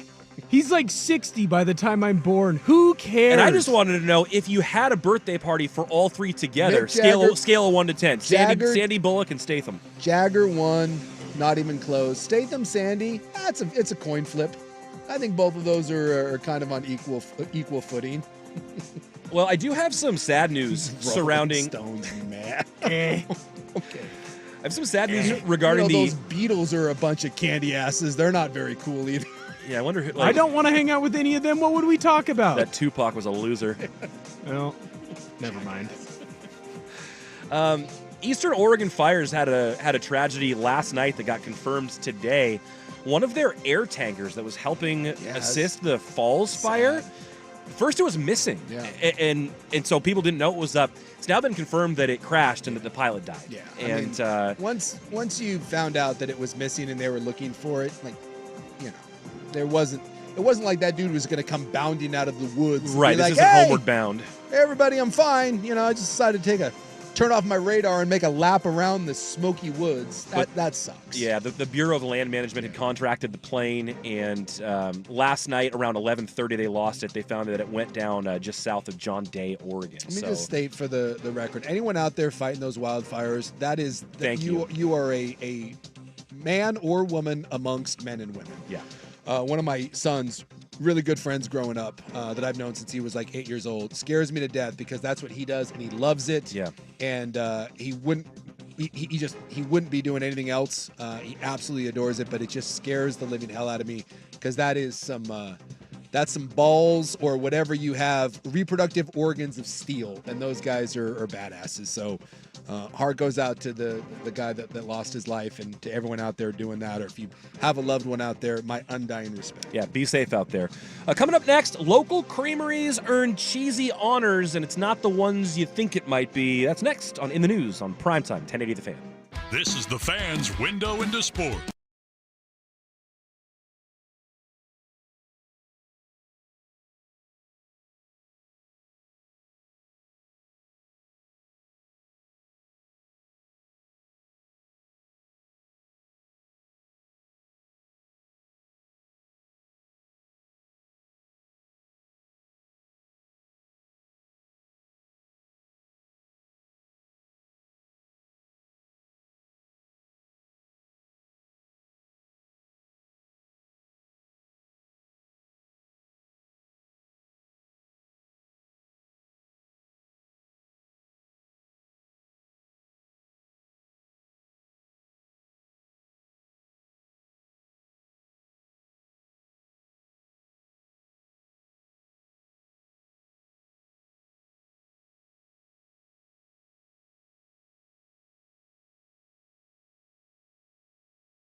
had time for maybe 2 more stories here, but we've got a very cheesy story that I think we need to devote the full time to. We could also potentially get into Portland poop problems in the club.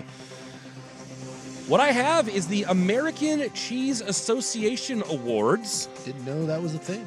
It is a thing. I In do like fact, cheese. this article says, yes, it exists, and no, I don't know if they're hiring. But they announced the winners of their annual cheese competition, and there were Oregon cheesemakers that brought home 5 first-place medals. And no, none of those awards went to Tillamook. Really? Yeah. Is Tillamook is big cheese not? They're too big. I don't think that they're like persona non grata per se, but for example, they don't even make a string cheese. So string cheese was the first winner, and this was from Don Froyland's Creamery. It's called Liliana's String Cheese, and it is from Salem, Oregon. So they have the best string cheese in the country. Out of Salem. Am I the only one that when eating string cheese just eats it? Like I don't peel. I take bites like I would a beef stick. I do more of a hybrid thing where I'll maybe do one peel, and then I'll just dive in, and maybe another peel. I don't got time to I'm peel. peeling unless I have like a beef stick with it. Yeah. Then when you Okay, pair them, then I eat it normal. I don't have time for string cheese. I eat my cheese You're like an adult. just give me a hunk of cheese. Then we also you can find that cheese at Market of Choice. You can also order it from Alpenrose. But we also had an award-winning feta out of Dundee, the Fata Morgana from Briar Rose Creamery. I I do like a good feta. Throw that on a lamb gyro. Now we're talking. maybe controversial. I think feta is trash cheese. Really? I don't like feta. Not a I fan, don't. huh? I don't think it has much flavor. It's all crumbly and dry. Like I like a good crumbled Can cheese. cheese be bad? I've never found cheese bad. I don't. That's the thing. I love cheese, and I just think feta is very. I'm with you. I don't At know the if- best, it's mid. I don't know if I've ever had bad cheese that I was like, oh, I don't like this. You can't really mess up cheese. Well, some people don't like the stinky cheeses. That some cheeses can be a bit much for people. I've not encountered that, but like my gal doesn't like the stinky cheese. It's too pungent for her. But yeah, And I don't mind that. whatever you're putting on there, like, hey, you want cheese on that? The answer is yes. I'm not going to ask you to hold the feta, but that would be the last cheese I would pick to put on anything. What's the little crumbly Cotija? Mexican cheese? Yeah, you throw some like of that, that. on anything now. That's real good. Now we're talking. So that's 2 of the cheese winners. We also had Face Rock Creamery out of Bandon. They won the category for cheddar with flavor added. They had a peppercorn harvest cloth-bound cheddar. That sounds delightful. That sounds really good to me. We also, this I don't know as much, a cocoa rubbed dry jack from Walla Walla Cheese Company. See, now we're talking. See, give me these, whatever strange sort of cheese mixtures you've got. Let's go. And that's from Milton Freewater in the dry jack category. I don't know what the dry jack category is, but I'm interested in your dry jack. And then we also have, the Don Froyland Creamery pops up again with their Oaxacan cheese, the Hispanic fresh cheese. So I think that's kind of like, I think Oaxacan cheese is a little bit like that cotija cheese. But Don Froyland killing it in the string cheese, apparently, and also the Oaxacan cheese. Well, congratulations to all you fine cheesemakers. Controversial statement maybe, but if I have to pick one cheese to rule all cheeses, I'm going with the creamy Havarti. If I'd have one cheese and that's all I get. Sliced or spreadable? Well, it just depends. Okay. I'm just saying, like, if I had to have one cheese and that's all I have to put it on salads, burgers, whatever, right? I only get one cheese. I'm taking a creamy Havarti. To me, it's my best all-purpose cheese that I can put on anything, and it's going to be delightful. Mozzarella, dude. Yeah, I understand. And I don't have an issue with mozzarella, but mozzarella just doesn't carry the same flavor as a Havarti for me. I love Havarti, but my number one staple, just because I think it has the most applications for the way I generally use cheese, is a cheddar. It's a medium. It's probably a medium to sharp cheddar. I understand. Whether that's sandwiches, burgers, you can double purpose it for Mexican food if I'm you not want. going to poo-poo your. I would go sharp cheddar myself, a white sharp cheddar, because I love whites. That's right.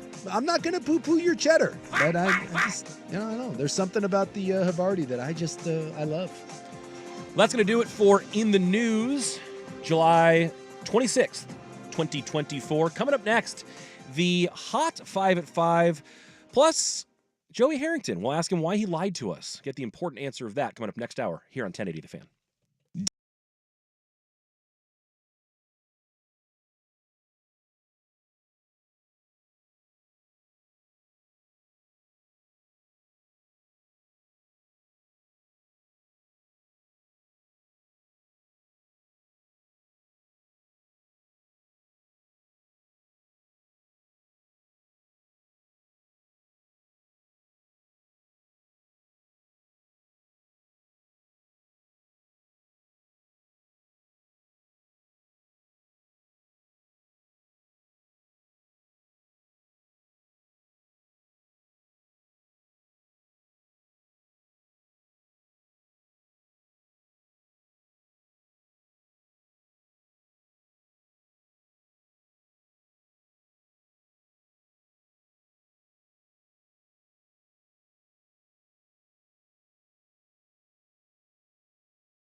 To the club where we've been waiting now 3 days to discuss frothing wounds. I need to know more about this situation. Yeah. Boy, I'll tell you what. And I don't know if I do actually strike that. I don't know if I need to know more about that situation, but now I'm too intrigued not to find I'm out. just telling you, at least 3 to 4 times a week, I ride through a homeless / transitional housing complex area. Sure. And the things that you see, you never unsee. There is a reason why I ride through. I ride through there. I could go around, but I keep choosing to go through it. Maybe one day that's going to turn out to be a negative, but boy, the things you see. So, yeah, frothing news, frothing wound news. Yeah. Coming up in the club. How exciting and possibly terrifying. Also, some more cheese takes coming in. Smoked Gouda all day, says one person on the Vancouver Ford text line. Smoked Gouda seems too... what would you say? It's too niche. I would kind of agree. I love smoked Gouda. I love it but it's perfect on just a couple things. Yeah. It doesn't belong on everything. It's why to be honest with you, like even though I went with the creamy Havarti, the cheddar is probably an all-around better cheese. It's utilitarian cheese. It really, because if you're picking one, it's not your favorite. You have to pick the best. And I'm, the cheddar, it's an all-purpose. It's the Swiss Army knife of cheeses. Yeah, I would tend to agree. And then Chef Bruce is in. He wants to turn you on to smoked Havarti, not just the creamy Havarti. What? Where have I been? I don't know. Where do I get smoked Havarti? I'm guessing a deli, but or maybe the fancy cheese section of your new seasons. If it's fancy cheese, then it's going to be rough because I need my cheese to be I need a workhorse cheese. You're a man of the people. I'm a man of the people. You need something that comes in a decent brick or block. Yes. Because if you have to if it goes with nuts and crackers, it's too expensive for how much I want to consume. Yeah, I like, don't get me wrong. I like a fancy cheese every now and then. But again, I need a pickup truck from a cheese.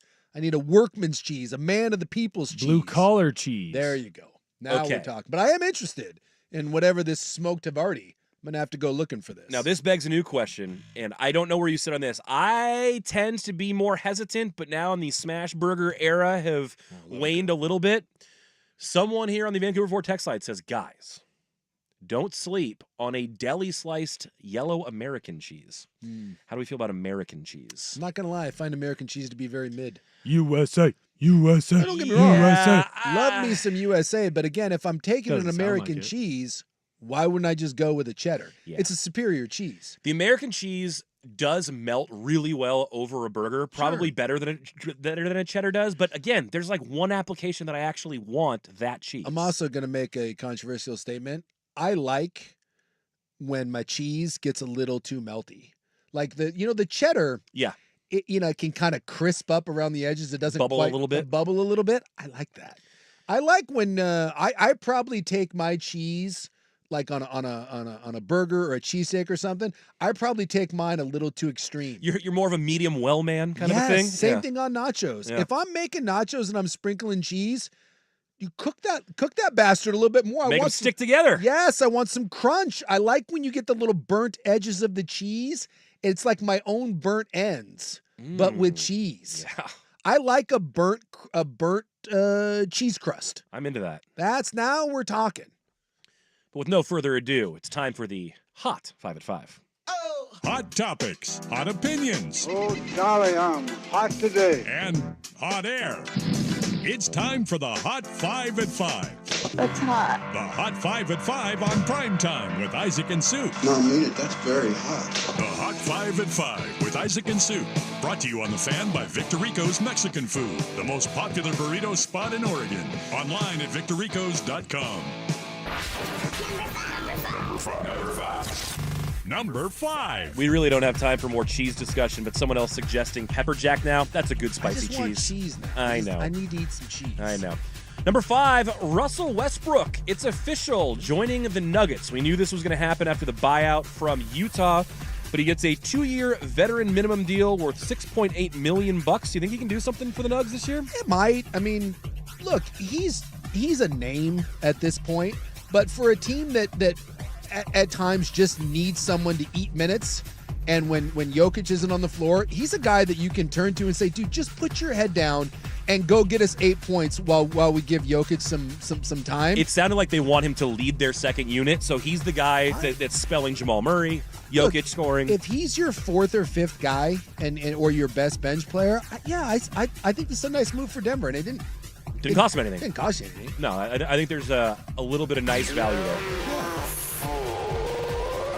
Well, Number 4. it's been an ongoing saga, but we now have TNT seemingly off of the table as the NBA wants to go with the Amazon and basically their previous deal that they'd orchestrated with everybody that Warner and TNT wanted to match. The NBA's like, no, that's not going to work. Warner's suing them. The NBA is saying you can't sue us. We did nothing wrong. There'll be a settlement. There's going to be a fight. My guess is that they're just going to pay Warner to go away. But I mean, I was reading a bunch on this, and it sure sounds like there's a prevailing thought out there that the idea is that as these media deals keep getting bigger and bigger and bigger, the only ones that are really going to be involved in this are going to be the massive tech companies. And so you don't want to piss off the Amazons of the world, and they're trying to get in bed with them now, and that the old days of the Warner Brothers and TNT, it's just... They're going to be a bygone era. They're a bygone era. So, I mean, look, they matched the number, and the NBA was like, no, we're going over here. So maybe not necessarily about this deal. It's deals down the road and getting into the different streaming distribution. So sounds like Warner Brothers really didn't have a chance. Yeah, it does sound that way. Number 3, the hot stove, MLB, the Mariners wheeling and dealing. Last night they make a deal for Randy Arozarena, sending 2 prospects and a prospect to be named later back to Tampa. Today they acquire Yimi Garcia from the Blue Jays, giving up 2 more prospects. And just now, did I hear, Will, in the last hour, the Mariners have made a 3rd deal? Is that right? In the last 10 minutes, they traded away reliever Ryan Stanek to the Mets, and they got their 30th prospect, Ryland Thomas. What can you tell us, Mr. Met? Ryland Thomas. I don't know who that is. I know that Divish told us that Ryan Stanek has been pretty inconsistent for Seattle. He was decent when he was with Houston, but having a tougher year this time around. Yeah, I can't say that I'm super familiar with what Ryland Thomas is bringing to the table. You don't know the 30th prospect in your own team's farm system? Can't say that I do. Fake fan. I can't say that I do. Fake. I'm watching the Mets right now kick the hell out of the Braves again. 7-3 right now after we bitch slapped them last night. Dang, is it already? Didn't that game just start? 7-3. I think I just saw it. Oh, wow. 7-2, by the way, bottom of the 3rd. Okay, jeez. Crotch chop. All right. Mets are coming for you. Well, number 2, Tua Tagovailoa getting his deal. The extension is worth $212.4 million, $167 guaranteed. The average value of $53.1 million makes him the 3rd highest paid annual quarterback in the league. Dolphins had to get it done. He's still only the 8th most guaranteed money. Yeah, and maybe that's some of the concessions. But anyone, like, I heard some people out there being like, oh, I wouldn't pay Tua more than $30 million a year. I'm like, okay, then he's going to walk, dude. Welcome to Skylar Thompson and Mike White. Or you go down the road to the Kirk Cousins things where you tag him and you just... This is just the way the deals get done nowadays. And when Tua's healthy, dude, Tua put up MVP numbers last year. Question is, can he keep doing it? Can he keep, can he keep healthy? And look at between Waddle, Hill, and Tua is a big old hunker. Your salary cap. Yes, it is. The 3 highest paid, or the only team with 3 skill position players making a minimum of $50 million a year, I believe. Yikes. Number 1. It's finally here. 4 years. Olympics is underway. We had our opening ceremonies in France today. I know that competition had already been started. But the Parade of Nations, a little bit different this time around. Usually they walk around like a stadium. They just went right down the River Seine on their boats. It was raining outside. The production was kind of wild. There were a million things going on. You had a headless Marie Antoinette. You had Snoop Dogg walking around with a torch. There was a lot. Dude, there was a ton. Celine Dion performed. That's right. She sang a French song that I don't know what it is, but it was really, really beautiful. Lady Gaga had on this elaborate feather costume. She didn't do a meat suit? No. She was classing it up. Well, she loves the whole history of France. I'm not French, but she loves that bygone era of like French classical cabaret music. It was really cool. Like, I like the opening ceremonies. I know some people kind of poo-poo it, but I'll tell you what, there was a lot going on.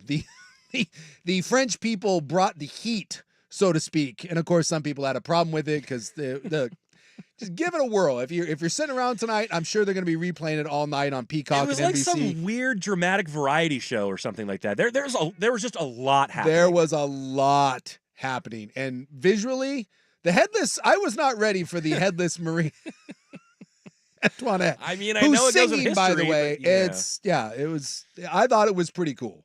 So the Olympics officially underway. I don't know about you. I like a lot of these events. I have some childhood nostalgia tied with a lot of ones, especially the summer. So I will be watching as the games continue. Interested to see, of course, if Steph Curry will be the leading scorer. 3-1 odds on that.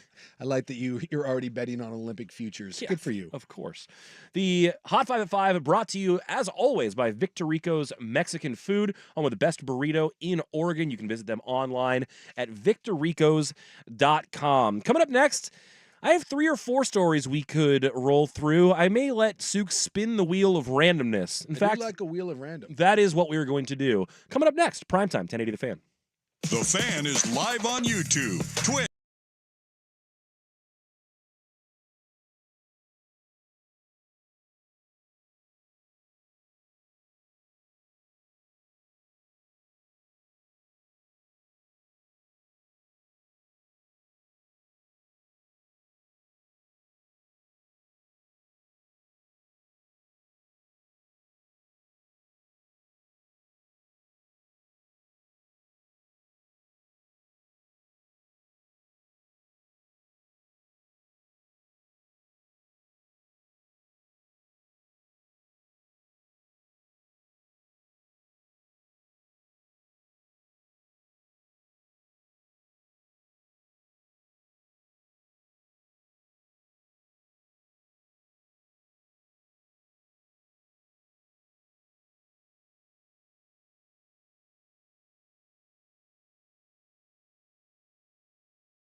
The buck. That's that's usually a songbird of our generation, a Sachi, Yeah. belting it out. But I can see you doing some Leonard Skinner, That would be doing some Simple Man. Yeah, that'd be my kind of wheelhouse, at least when it comes to karaoke.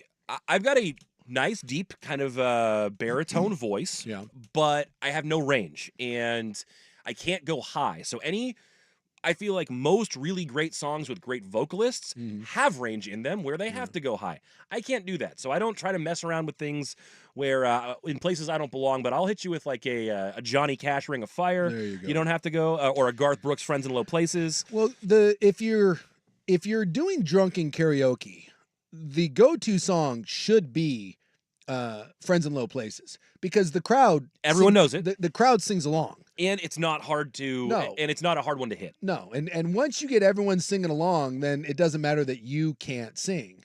But I'm with you there. You got to choose something. You got to choose something gravelly.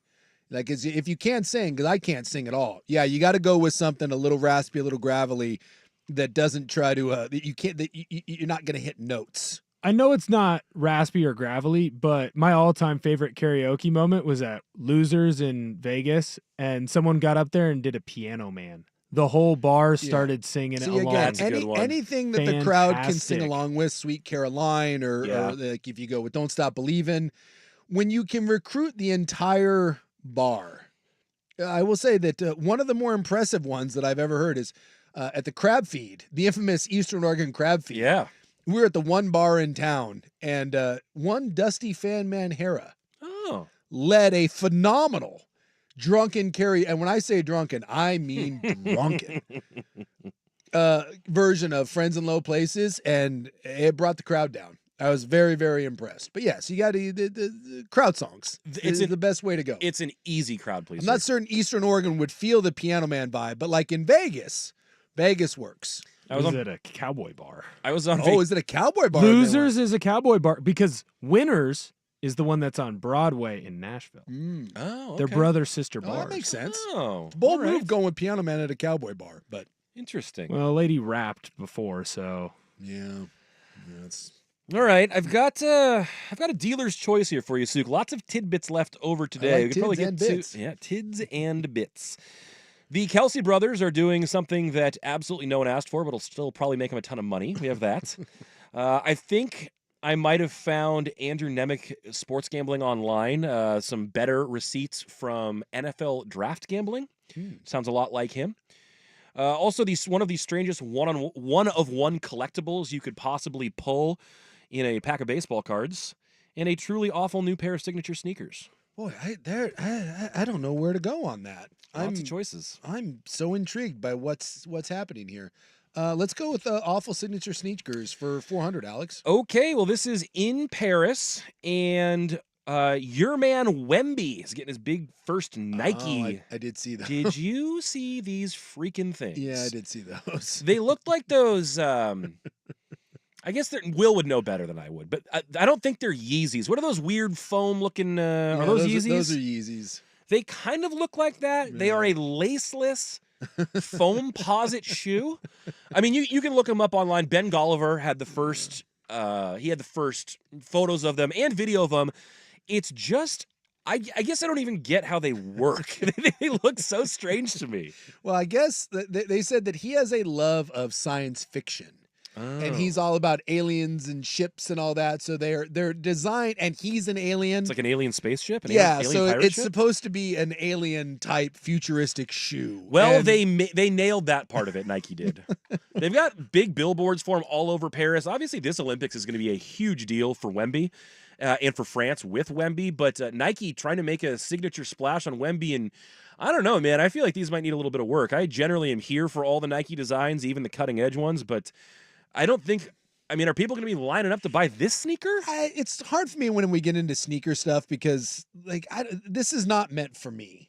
The Wemby sneakers will not be sold to 46-year-old white guys in the upper left corner of the United States. But I don't know, maybe the kids. Will would be a better one. those things suck. Those are horrific.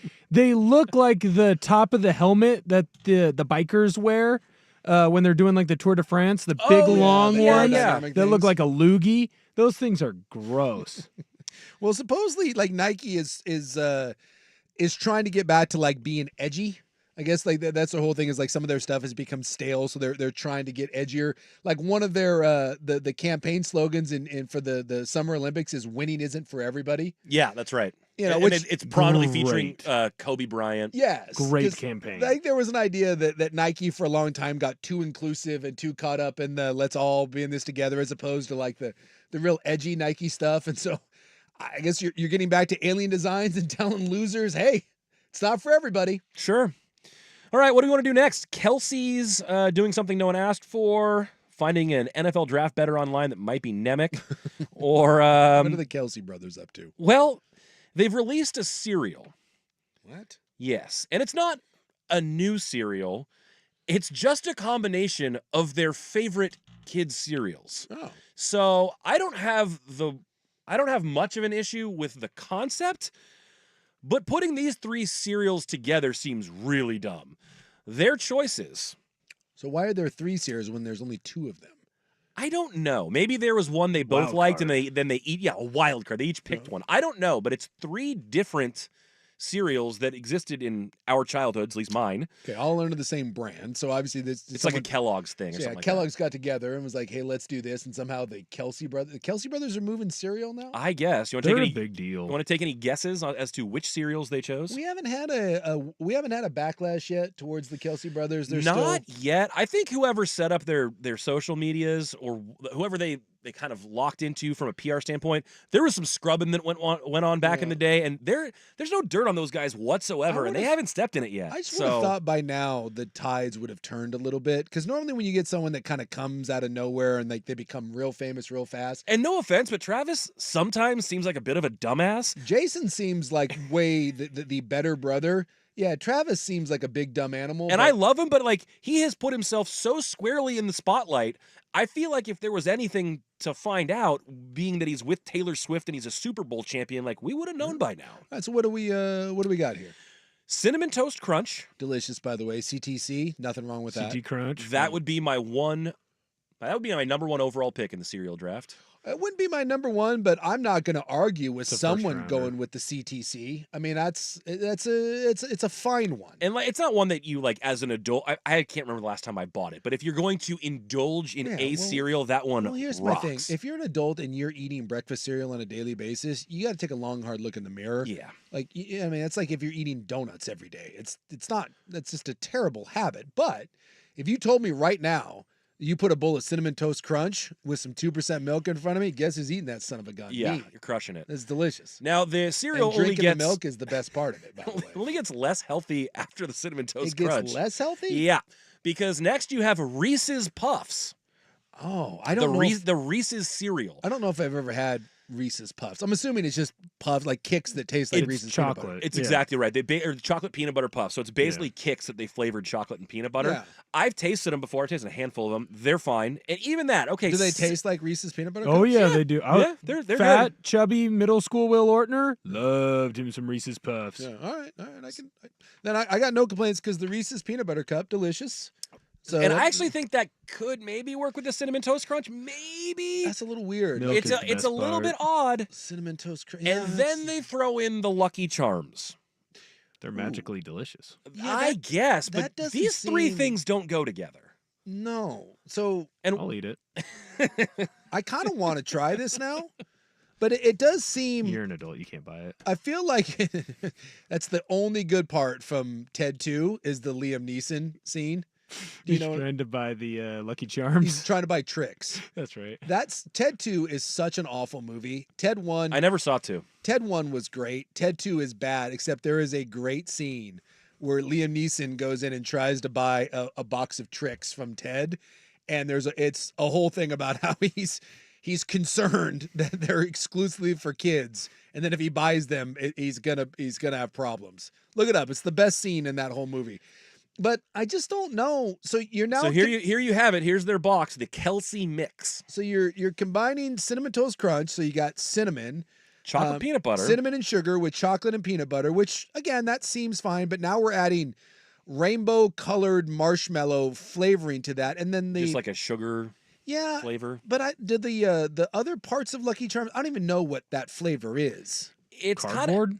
well, Yeah, no, it's kind cardboard. of like it's almost like a vanilla sugar glaze kind of a thing. It's I don't know that it's one like it's not like, oh, this marshmallow tastes like fruit and this one. I think it's just marshmallowy, sugary. But you also know that once you run out of marshmallows in Lucky Charms, that's the end of your cereal. Like you have to be very careful when eating Lucky Charms to distribute the marshmallows evenly, because if you end up with a bunch of the whatever that's left, whatever the regular cereal is, no one wants that. You have to eat it with the marshmallows. I'm just Speaking of no one wants that, of course you can buy all 3 of these cereals right now. So someone has just gone to the store and bought Yeah. all 3 and made a bowl for themselves. It Yeah. looks terrible. I don't want to eat that. I'm intrigued. I'm not gonna lie. I'd have a bite to find out what that concoction did. I don't but want to buy. I don't want to buy all 3. No. You could maybe get me to buy a box if it was on sale just to try this. I'd do it. Because I'm interested. Although if I was putting together 3 cereals, that's not where I would go. I think you can put together. I think you can get together better flavor combos, like in your cereals. I'm trying to. I would agree. I'm trying to think what those are of exactly. where I would want to go. I think I'd maybe start with like a honey bunches of oats. Okay. You know, I think that's a good start. Like is a good base. It's not an overwhelming flavor. You got some almonds, you know, you got the nuts in there, you got the honey. And then I think you could probably do something with maybe like a special K, because now you're throwing some strawberries red in berry there. in there, yeah. Little red berry. Yeah. Or you Going could. healthy cereal here, dude? That is not healthy. Honey bunches of oats is not That's healthy. as healthy as cereal gets, though. It's What if healthy you- by kids cereal What standards. if you did like a honey bunches of oats, and then you went, because again, you've got the almond sugariness. Then we threw in some fruity pebbles to go along with that, because now we've gone just pure sugar. That's just crack. So I'd go fruity pebbles, honey bunches of oats, and then to put it over the top, like I don't think you can do like an overly heavy chocolate thing with that. No, trying to not think if of you what- already have the berries in there. I'm trying to think of what the third, how about this? How about I go honey bunches of oats, cinnamon toast, or not cinnamon toast crunch, honey bunches of oats, fruity pebbles, and now I'm coming over the top with some Captain Crunch and Crunch berries. Oh, okay. I think that's a good mix. I'm not much of a fruity pebbles guy because I hate the way they get soggy, they're but so I good. could see that. I could see that working. I think that off the top of my head, I think that might be the 3 that I'm going with. I love it. Well, healthy. That's as healthy as that get. Like, I thought you were going to throw Raisin Bran in there, too.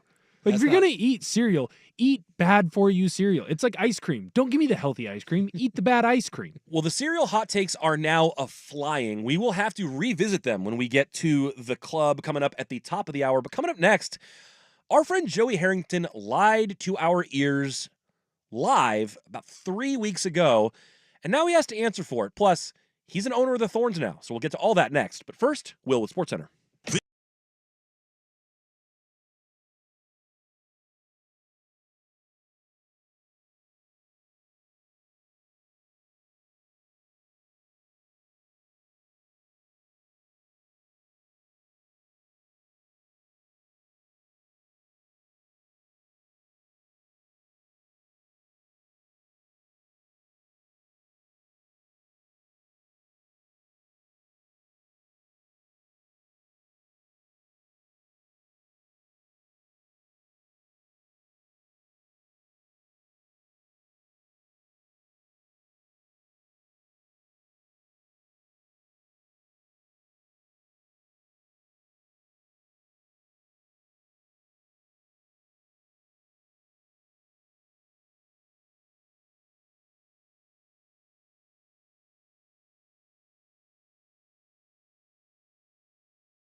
Before I have questions for Joey, Joey has questions about Rob.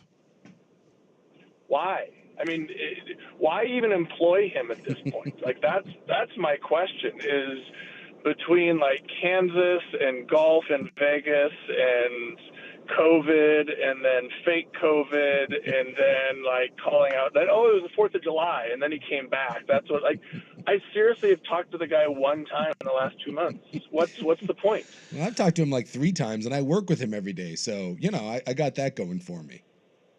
And we get a nice text every now and again, but Yeah. you know, he is down on the California Peninsula at Pebble Beach. Oh boy.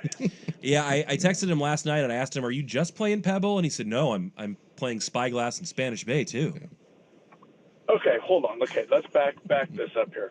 So he is.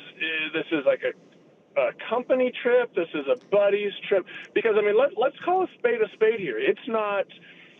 If you're going to play Pebble, right? And you know, apparently talking about finances is generally frowned upon.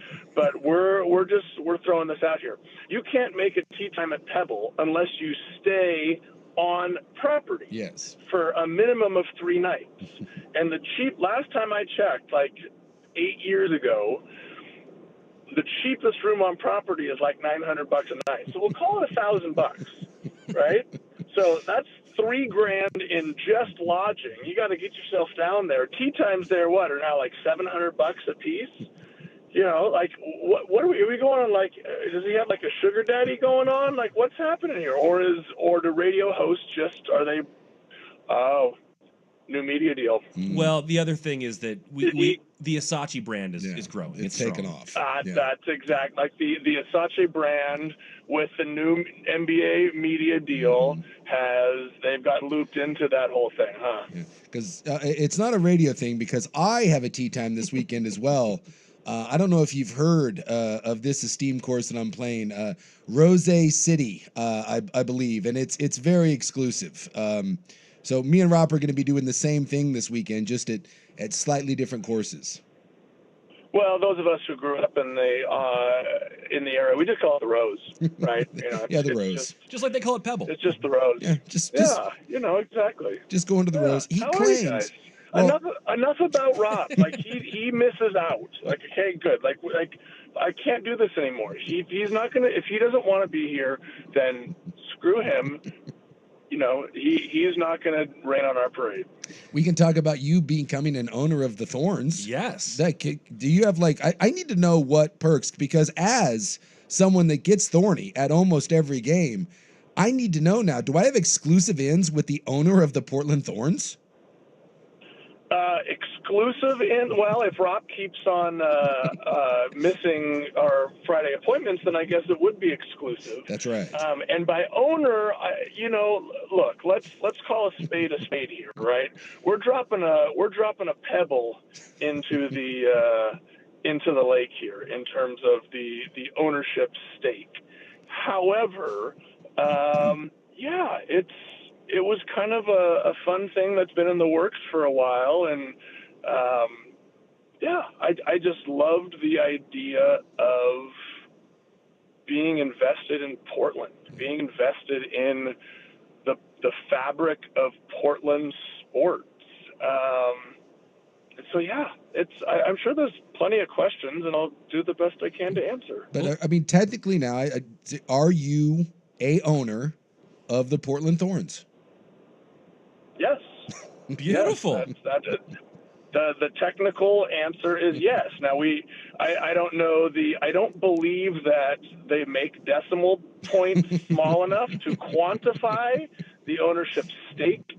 However, that is a factual statement. Walk me through then, like how it went about, because I saw that and I thought it was really cool. Like I said, I've really grown over the last couple of years to really love going to those games, and like you said, being part of the city. But that kind of walked me through how that happened, because a kid from the area, that's pinch myself type of stuff. It really is, and it's a longer story than I think we have time for in story time. It was a process, and it kind of started with a conversation I was having with Jeff Attinella as soon as they announced that the Thorns were up for sale, and I jokingly said to him, I was like, hey, you and me, let's go do it. And on a serious note, I said, you know what, this new ownership group would do well to have some sort of local representation, some sort of boots on the ground, because look, Portland's different, right? Portland, there is the way I described it is it's as loyal as Philly, as loyal as Boston, but just more of like a Grateful Dead kind of loyal. It's got a different flavor to it. And so I said, they'd be really smart to have some sort of local connection in this ownership group. And, sure enough, I was contacted by a friend, about a month later, and the conversation started in terms of putting a group together that would represent Oregon, and my call to Ashton, it was, he is literally the greatest athlete in the history of the world, and Brianne is such an incredible representation of women in sports. She's an Olympic medalist herself. Yeah. So to have Ashton and Brianne as part of this group is amazing. It was a process though. There were hurdles, there were all sorts of exclusionary clauses, and in the end, I ended up signing on a dotted line, and like I said, I'm just hoping to be a reference point, right? So when the Bethal family asks, what should we do? What do you think would work best? Or here's what we're thinking. Or conversely, if there's something going on, in the stands or on the streets, or hey, here's what Portland is thinking, and here's what I think would go a long ways in terms of making this. Because let me kind of take a step back.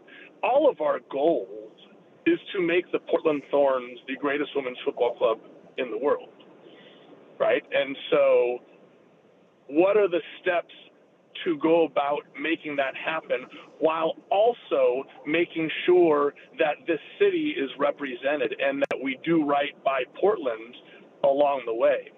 And that is, I think if you know me, that has always been at the core of who I am and at the core of what I want to do, whether it's, football and at U of O, or whether it's, my foundation. It's everything that I do is poured into this city and this state. And so it's going to be a lot of fun to be a representative of Portland and make sure that the decisions that are made for this club are made in the best interest of the city.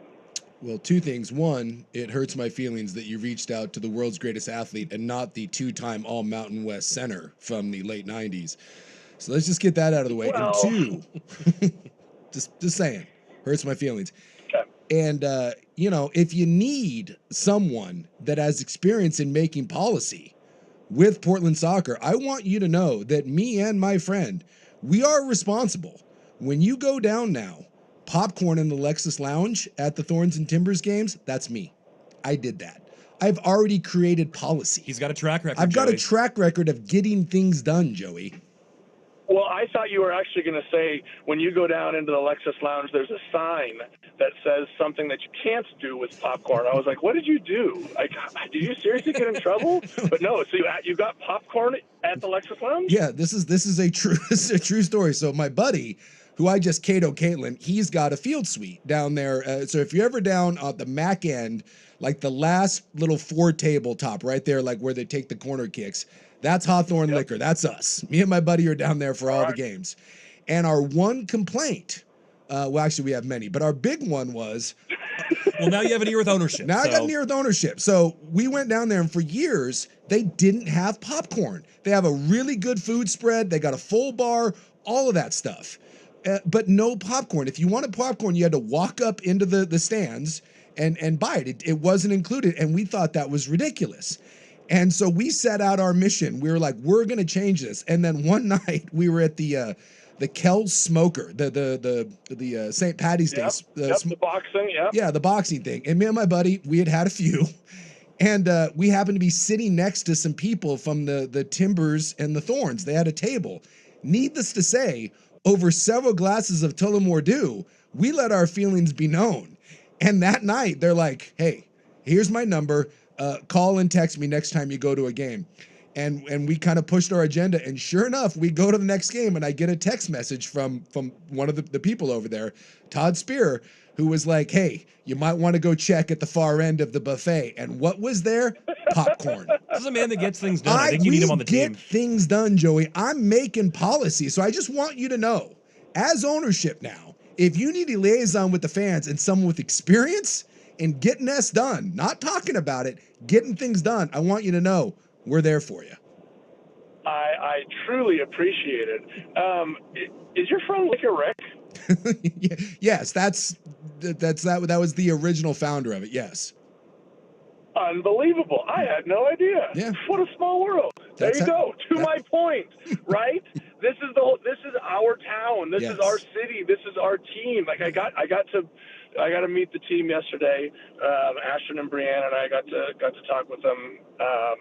And that was literally what I conveyed to them. You know, they asked like why? Like why invest in our team, our sport? Two reasons. One, because Christine Sinclair is literally the reason that I'm a soccer fan. Like, I watched her play at UP, and it was the NCAA quarterfinal Notre Dame, and you want to talk about an athlete, and not just an athlete, but just like a badass athlete. Like I walked away, you know, after my only experiences at that point being, you know, men's soccer players getting carried off on stretchers, and then you get to the sideline and start running laps around the place. Like Christine Sinclair, I'll tell you what, like that is one of those seminal moments that sticks out in my mind where I said, not only am I a soccer fan after watching you, but I'm a women's soccer fan and you're my favorite. And number two, why? Because I love Portland. Right? Like I said a minute ago, like it's Liquor Rick, it's Nick's Coney Island down the street, it's Lenny the Barber, right? Who, you know, right across the street from Hawthorne Liquor there. Like it is. My mom went to Sunset. My dad was the principal at David Douglas. My mother-in-law went to St. Mary's. Like I met my wife at Central. Like we live in the neighborhoods where we grew up. Like there's something different about Portland. Like there is a connectivity that is really, really special, and for those of us who have been here our whole lives, like it lives in us. So I'm thrilled to hear that Hawthorne Liquor is a representative down in the table area, and I might have to come down and have a bucket of popcorn with you. Get down there, man. So one more quick one for you before we pivot over to American football. But I totally get your connection to this, but I know that the investor group also includes Bryce Young and also includes Brandon Cooks. How did guys like that get involved? Obviously, Brandon has an OSU connection, but I'm not sure about Portland. And Bryce Young, as far as I can tell, doesn't really have much of one. So how do those guys get involved, and what's their interest like? Right. So there was, like I said, it was a much longer process than we probably have time for.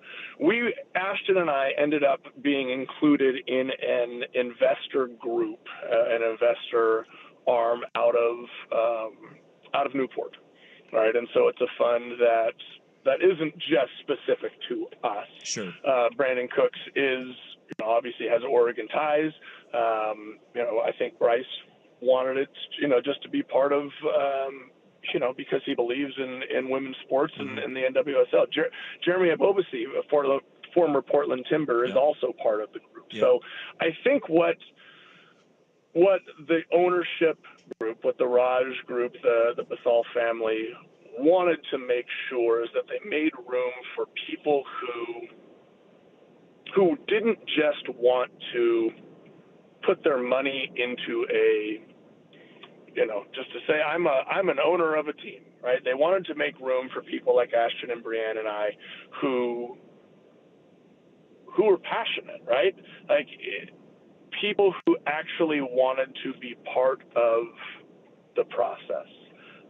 And so they made room within an investment group that also includes other people, like you mentioned. So that's kind of how that all works out. Well, we kind of buried the lead here today, Joey. This is an excellent story. We're excited for you. We're excited for the Thorns. But you lied to us recently, and we're going to have to discuss that next. You've got something to answer for. Yeah. And we will discuss that next on Storytime with Joey Harrington, brought to you by Mods PDX.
pretty exciting time to be involved in that. The team's been doing well, and Joey now gets a piece of it. I have some concerns though that one of the owners now is. We have integrity concerns. Integrity, yes. Yeah. I'm concerned. Hold on. Don't. You can't. Don't be going this route. Just come out and say it. What are we talking about? Oh, You we can't let me will. sit through a commercial break.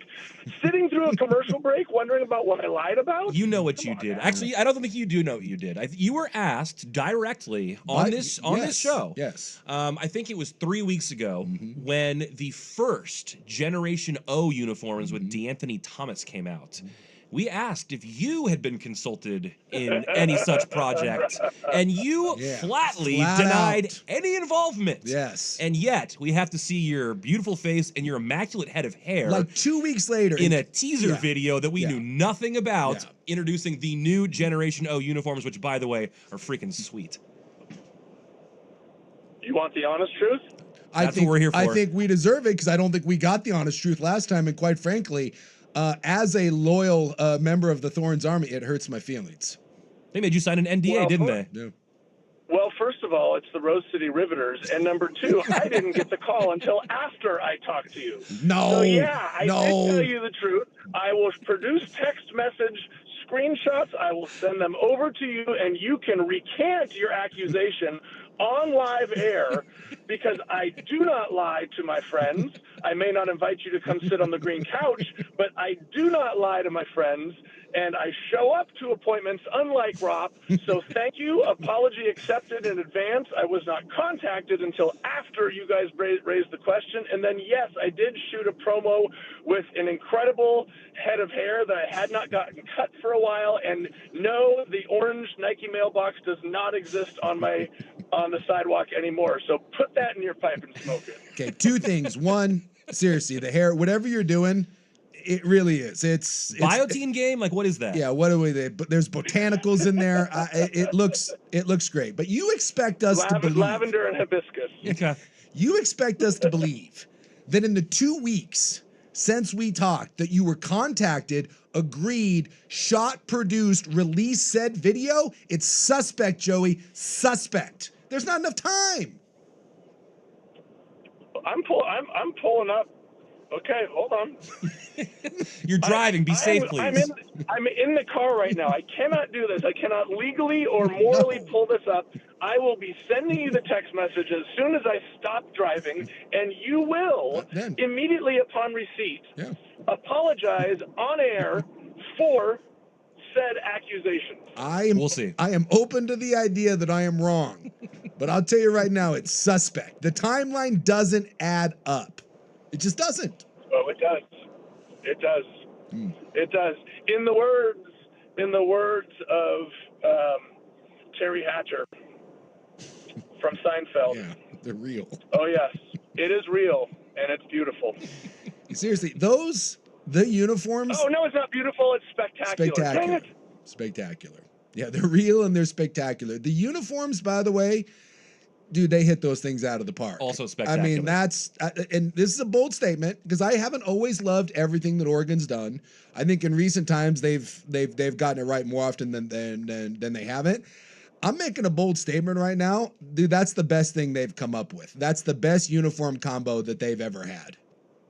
Well, it's the combo of because it's not really the original O helmet, right? Right. It's the apple. It's got an apple green, but it's got the metallic finish. But it's O's back on the side. But then you combine it with the Pat Johnson, those Pat Johnson uniforms, with the yellow and the green. I think is it green pants? Yeah. Yellow all pants, green. Yep.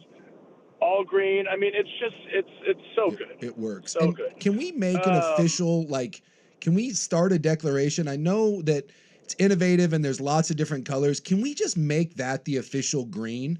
Like that green just works. It should be in everything they do. I don't disagree.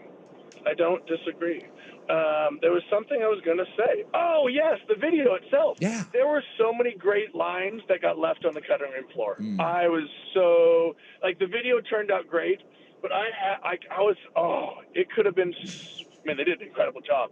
But I had this bit about gout, because that was the whole thing of playing up like how old the helmet was and playing up how old I was.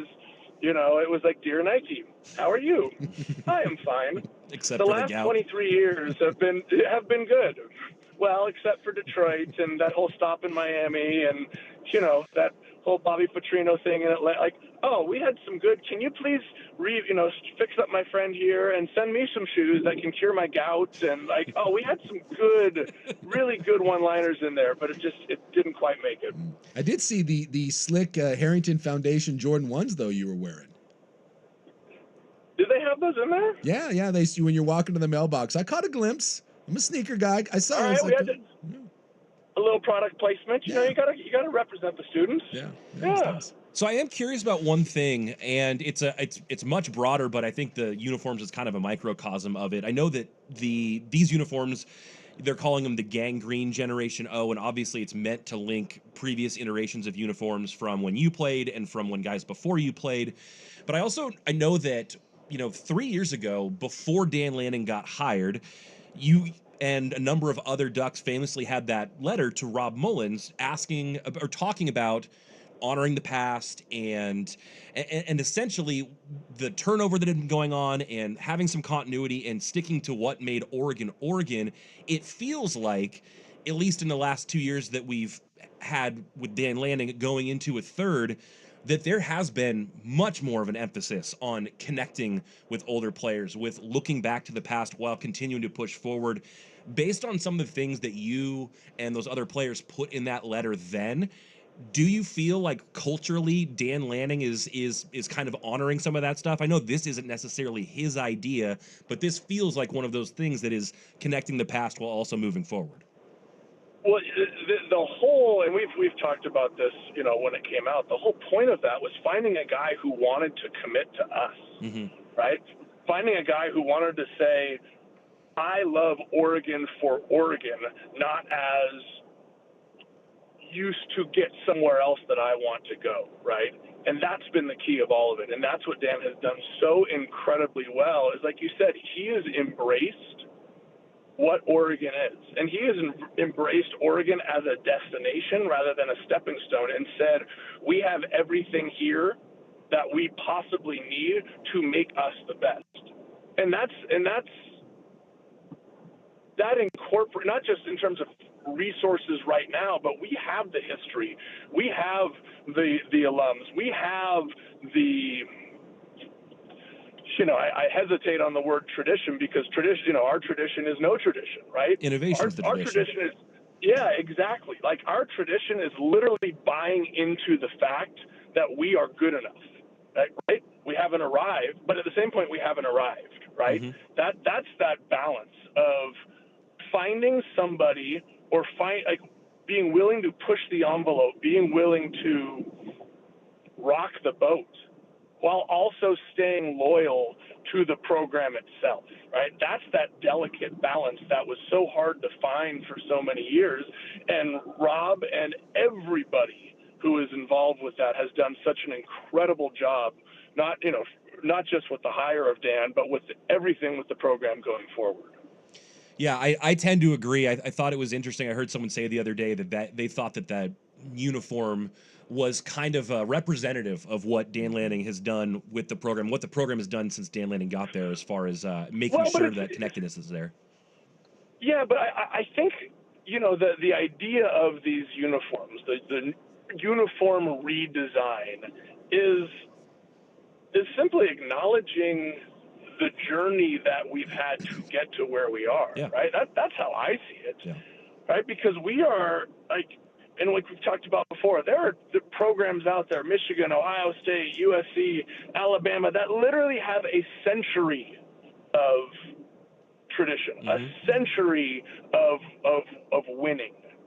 We are not one of those schools. And we are in fact, we are one of those schools that can literally, year by year, trace the steps that have helped us get to where we are, right? Start with Bill Musgrave, and him come in the season where they started 5-1, and then he got hurt, and then he takes them to the first bowl game, and that leads to the Rose Bowl team and Kenny Wheaton and the pick, and that leads to the recruiting class that becomes our teams in 99, 2000, 2001, which lead to the teams of Dennis Dixon. Like, you can literally take a pen and just go bop, bop, bop, bop, bop, bop, bop. And each one of those teams, each one of those generations had something unique about the uniforms. And the uniforms have become such an integral part of Oregon football's brand that I think it's fitting that they would take a step from each of those tangible stepping stones and help create what it is, what these uniforms are going to be going forward. I just thought it was a brilliant use of our short but rapid history and being spearheaded by somebody who has truly bought in to what this program is, what this program was, and what it can be going forward. Joey, that is all the time we have for today. I don't know if I speak for Suk or not, but I am tempted to give you the benefit of the doubt on the promo lying gate here. No. And pending receipts. Pending receipts. Yeah, exactly. Let me just say this. As soon as the car is stopped, there will be photos with highlighted dates coming our way. Well, thank you for your time. We'll talk to you soon. Oh, and you'll be apologizing soon. Love you guys. Thank you, Joey. As always, every week, Joey Harrington is brought to you by Mods PDX. The future of building is here. Coming up in the club, frothing wounds. We finally have to get to it. That's next. Primetime, 1080. Recently, a national auto body nonprofit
The show needs to grow up.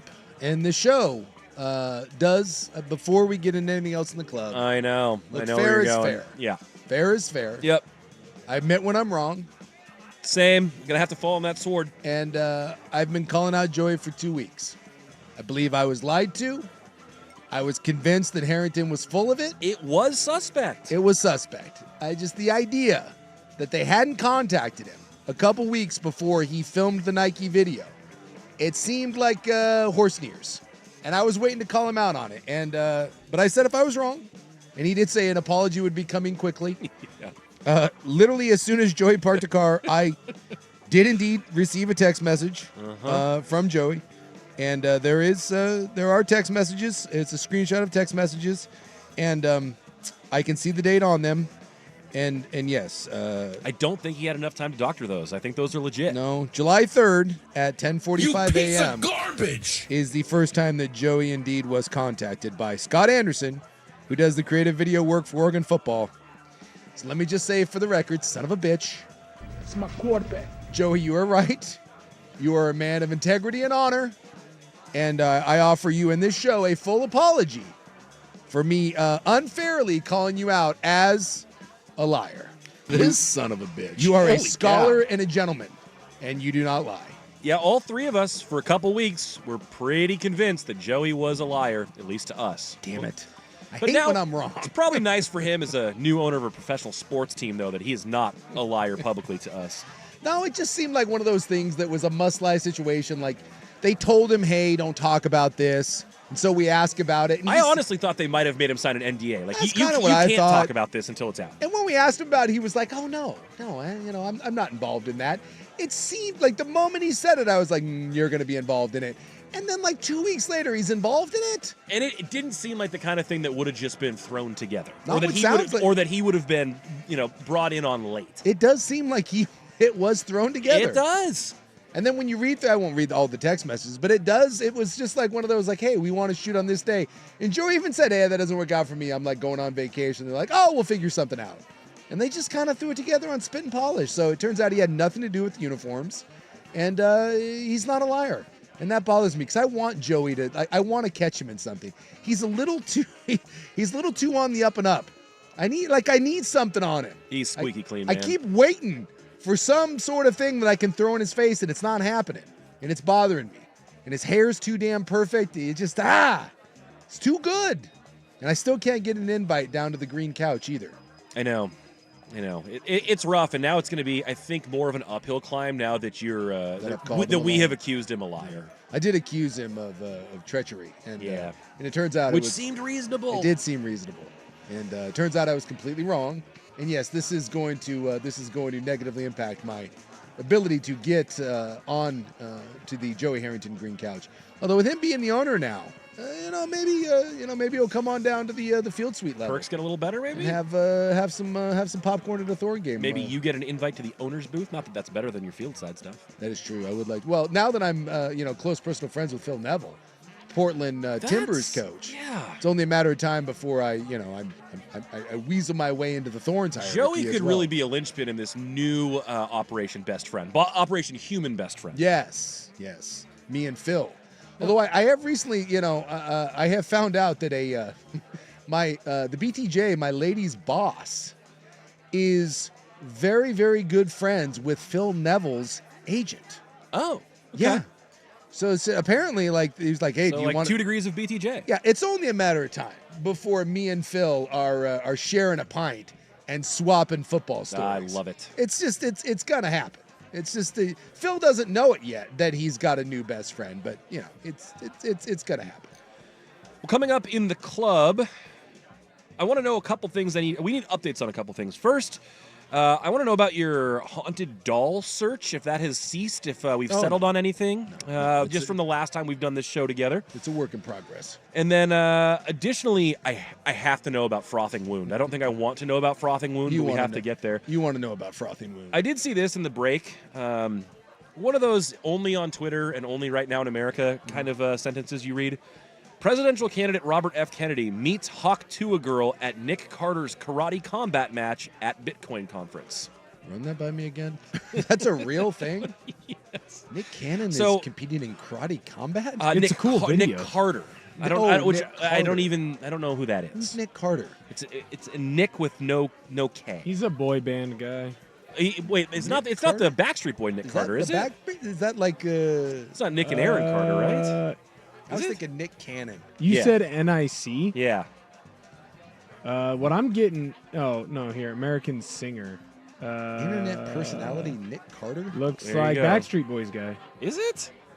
I don't think this is the back. Anyways, I will Hell of a statement. I will reverse engine it for you. Karate, please. At a Bitcoin conference where there is a karate combat match going on for someone named Nick Carter, Hawk Tua girl and presidential candidate Oh, yeah. Robert F. Kennedy I see it right taking a here. photo together. Oh, I'll be damned. What a country we live in. Oh, yeah. Boy, I'll tell you what. That is something else. All right, frothing wounds coming up next on the club on the Fan. The home of Dirt and Spray.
That's true. No, you can't.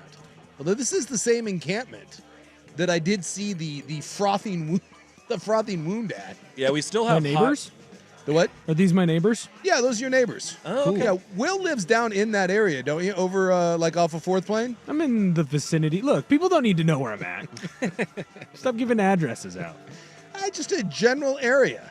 Yeah, there's I'm thinking about doing, I kind of want to like bring a camera and like take photos and then do like some sort of, I don't know, like do like a leather-bound book of reference of just the things that I see. Because like Will goes to the same gym, and I don't know if he goes right through this area, but it's literally right across the street from where we live. There's like a Barnes and Noble, there's like a bus stop, and then you cross the street, and there's like 2 sets of apartments that I don't really know what the apartments have going on.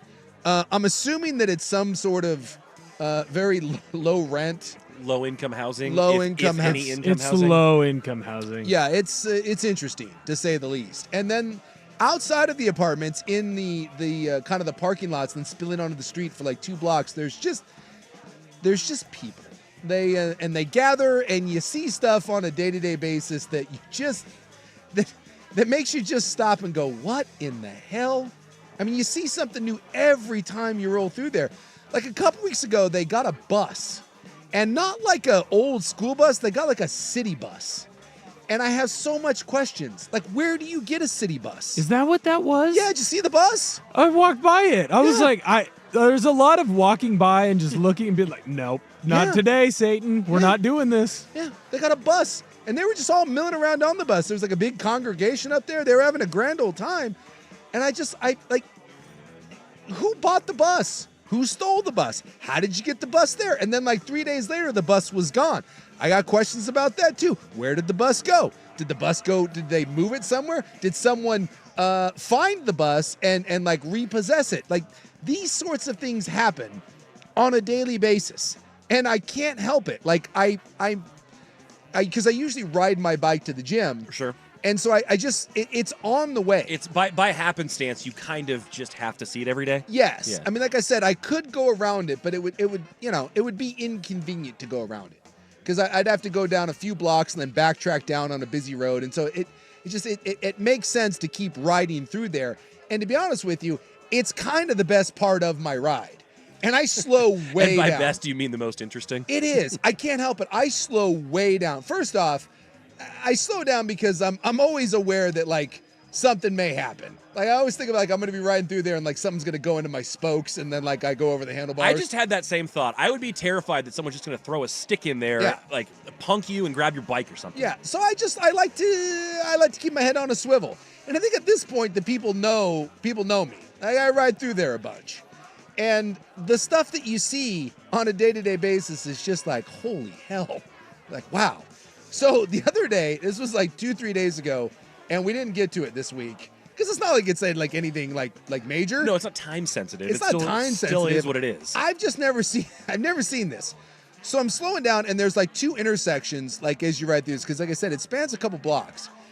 And so I saw my man hanging out there shirtless, and he was sitting backwards on a chair. You know, like where Sure, like they do in the movies. Like you do in the movies. Like you're like, hey, what's up, ladies? So like the way Bender pulls a chair up in Breakfast Club. Yeah. Makes him look all yeah. Super badass. Yeah. But it's fascinating that like this is on the street. There's like a little courtyard area they could do it, but it always spills out into the street. They've kind of dominated the street. Like, I don't think any cars drive through there. If you're driving your car through there, it's a bold move. Although I guess I do ride my bike through there. But, they've kind of taken over the street. So my man's in the street, and he's sitting backwards in the chair. And I kind of look over, and the only way I can describe it is on his, like, back/lat. Okay. Is a giant frothing wound. Just, I don't know what happened, but my man needed some stitches. This was not like This was a gash. This was a gash. And then so instantly I'm like, oh, jeez. Like, you're not used to seeing that. Because, like I said, you'll see various stages of people. But I have never seen a wound quite like this that did seem to be openly seeping. And so I just immediately was like, whoa. Like, what's happening? And then as my eyes span, because, like, when you see something like that, you're like, it just takes you back. I usually do the like I jerk away because I'm wasn't ready for it, and then I'm like, wait, and then I give it the double take. Yeah. So I'm double taking, but you don't stop. That's my thing. I slow down. I never stop. I keep pedaling, and again, keep your head on a swivel because you're looking at the frothing wound, and the next thing you know, you don't see the raptor coming from the other side. Yeah, so you got to be spanning. So I'm slowing down, and I'm looking at this thing, thinking to myself, my man needs some medical treatment, and that's when I notice the other guy also shirtless. Okay. Important distinction there. No go on the shirts here. Although It's hot. To be fair, it was hot out. They don't have ACs in there. No. How dare you? No. So we got two shirtless bros, and I look there, and my man's got himself some black hands. We're not dealing with any sort of clean thing here. Yes. White guy, very, very dark, dirty hands. And so my first thought is, well, this isn't going to be good. That frothing wound with those hands, this is going to be problematic. In fact, the frothing may have been because of those hands in the first place. It's possible. So I'm getting ready to give him one of these. Hey, you probably shouldn't do that. But that's when I see we don't have to worry about the dirty hands. Because what is this frothing wound about to get cleaned with? Oh, no. What? Vitamin R? Oh, no. No. That would be some Armor All car disinfectant wipes. Like that you clean your, like the bleach wipes, but for the car? Oh, Yes. no. My man just has a tub of Armor All wipes. Oh. And I'm sitting there looking at it. I'm like in real time, I watch him with his dirty, disgusting hand reach into that Armor All wipe and pull one out. And I'm like this, no. And I watch it, and I just see it moving towards the frothing wound. Yes. And I'm not going to lie, I stopped. Just to take it all in. I had to take it in. I couldn't, because at this point, if I kept going, I was going to miss it. I was going to miss it, and I wasn't about to miss this. This is why things always happen to you, because you true. stop. You don't Curiosity stop. killed the soup. You can't. You can't not stop. No, you walk. You put your hand up and you avoid eye contact and you just walk. And I gotta just get out of there. I just stopped, and he just goes, and it's like just seeing this thing goes towards it. And by the way, this was not a gentle wipe. My man just gets in there. Scrubbing? Well, you gotta clean it out. He is just in there, just going at it, just working it. And the sound coming out of the other guy. No. Oh, I thought you were going to say the sound coming out of the wound. Well, I mean, you gotta clean it. The sound. Not with Armor All? You can't just leave it there, Buck. The sound. That's not sanitary. I don't know. You know, like the Princess Bride when Wesley, like the sound of true love dying? It's like that. And in that moment, I realized. Because he was putting car cleaner in his body. So, like, this is going on, and I have stopped, and I put my foot on the ground, and my man turns, and we make eye contact, and at that point, it was like, ooh. I put my foot back on that pedal, and at that point, it was like a Speedy Gonzalez gif. I shot my fat ass out of there so fast, because they realized at this point that this idiot on a bike is now looking at what's going on, and I don't think this was a real looky-loo situation. No, this Head is down, not meant for your eyes. Go. Boom. But I will never forget the sound of like a 14-inch frothing gash wound being cleaned with Armor All car wipes. Jeez. No. I have to Of believe. all the things I've seen driving through there, and I've seen some stuff, that one will stay with me. I'm wondering if the Armor All made it better or worse. I don't know. Or was the cause of the frothing in the first place. I would also like to know the process. I'm a little upset by this. I would like to know, if I could stop and have a conversation, I would like to know what other options were offered or even discussed or bandied about. Yeah. Before we went with the well, car I guess it's cleaner. the Armor All. I mean, well, it cleans a car. Why can't it clean your wound? yeah. I mean, I don't know. This is holistic medicine. It is holistic medicine. God, it's the opposite of holistic medicine. Do you think they looked at the fixed this hole? Do you think they looked at the I guess it's not really ingredients, but the things that are in the Armor All first, and they saw something they liked, like alcohol or like. I don't know. My guess is when you have something like that, you just need something to wipe. And I'm not sure that there's a lot of things that are clean that they have in order to wipe. That might have been the cleanest thing. And someone probably said, "Hey, I've got this. I found this." You also just and they are clean. They look clean. Random clean. They're meant to clean other things. You're not dealing with the brightest bulbs. Well, no. we once had a president that thought we should inject bleach into ourselves. Well, so I mean, look, I don't know. To be fair, I don't know. Did it work? I don't know what these were used. I mean, I've seen car wipes before, so I'm assuming there's some form of bleach involved in there. Maybe it was a leather cleaner. I don't know. I just remember seeing we all know the Armor All, the little logo. Yeah. Like that's And the Stronga. Yeah, the little I have those Armor All wipes. I think I have them in my car right now. At least I did. Ooh, I need some. So yeah, I mean, well, if you go need any, store. you can I might have probably ran out go of down to Fourth Plane. I mean, because it was a big tub. It would look like a substantial, amount of those. And I don't know how many of those are being used, but those, you might be able to score some real cheap. Look, those guys, they've tried to come into the apartment complex. I've had to stop them. Oh yeah, I've told them no. I'm excited that Will lives amongst. We're not. Look, You're adjacent. We're adjacent. Adjacent. Look here. It makes us look a lot better. On most neighborhood blocks, we would be, the tire fire neighbor. Yeah. No, we're upscale living right now. That is upscale. I mean, yeah. We've got. You play your cards right, you might be invited when the city bus comes back.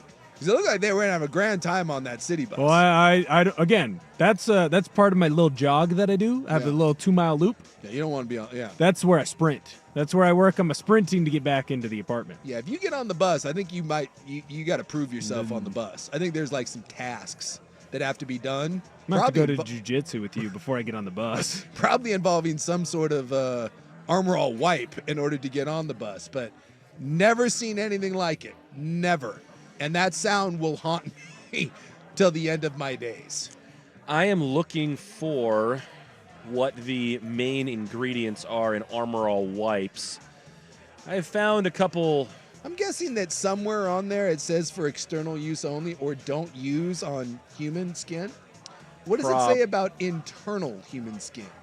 Yeah, I'm going to guess that's probably worse than external human skin. I'm going to find out more in the break. At least I'm going to try to. But first, Will has SportsCenter. This is a Big Ten Media Week edition of Primetime.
lessons to all the sinners. On 1080, The Fan. Double sun power!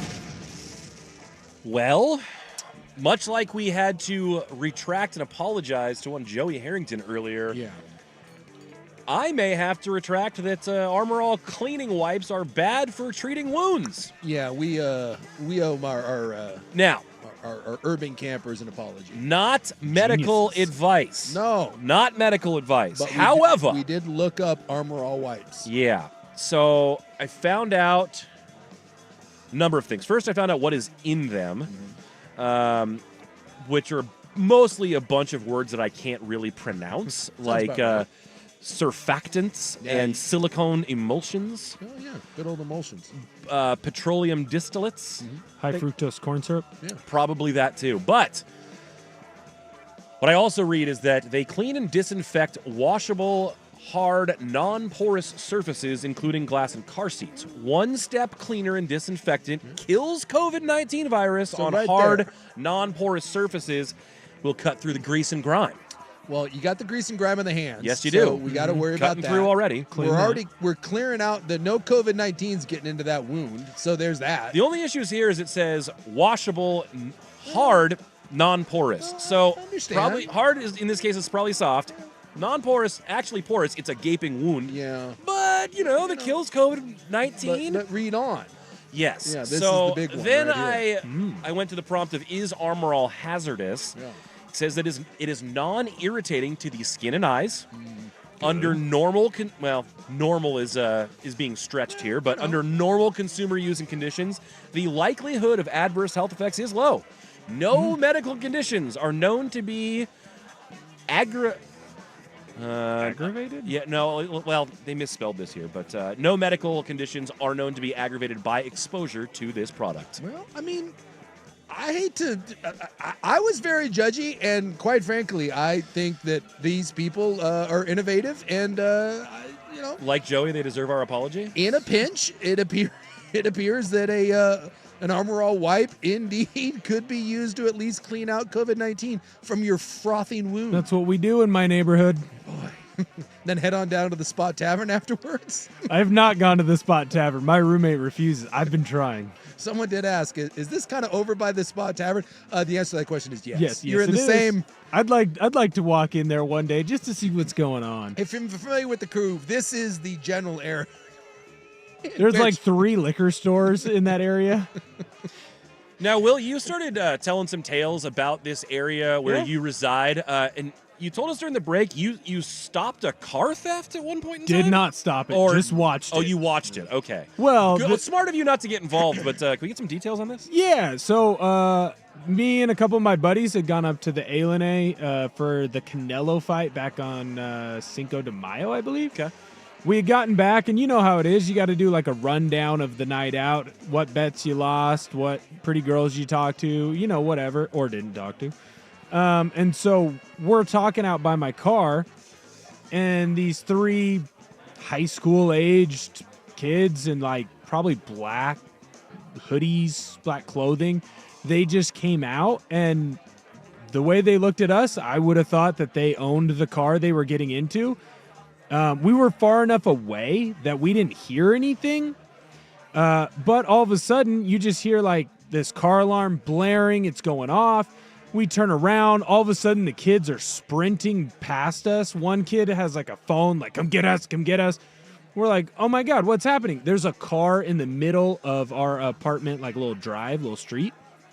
Come to find out that apparently if you have a Kia, you are pretty easy to be stolen. Like they can kind of just break in and it's easy to move. If you've never heard of this, look up the Kia Boys.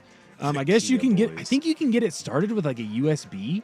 I think that's how they do it. Yeah. Anyways, these kids tried to do that, couldn't get in, broke basically the entire like underneath the steering wheel, broke all that stuff. So the car alarm starts blaring, broke the window of the car, and then they, once the car alarm starts going off, they sprint away. But it's there's a reason I don't allow these people in my neighborhood, my apartment. The Vancouver Ford text line is in that says that story is right up there with Rop's friend who had a patient use a can of WD-40 to cure his constipation. Well, I mean, How did that Hey, work? look.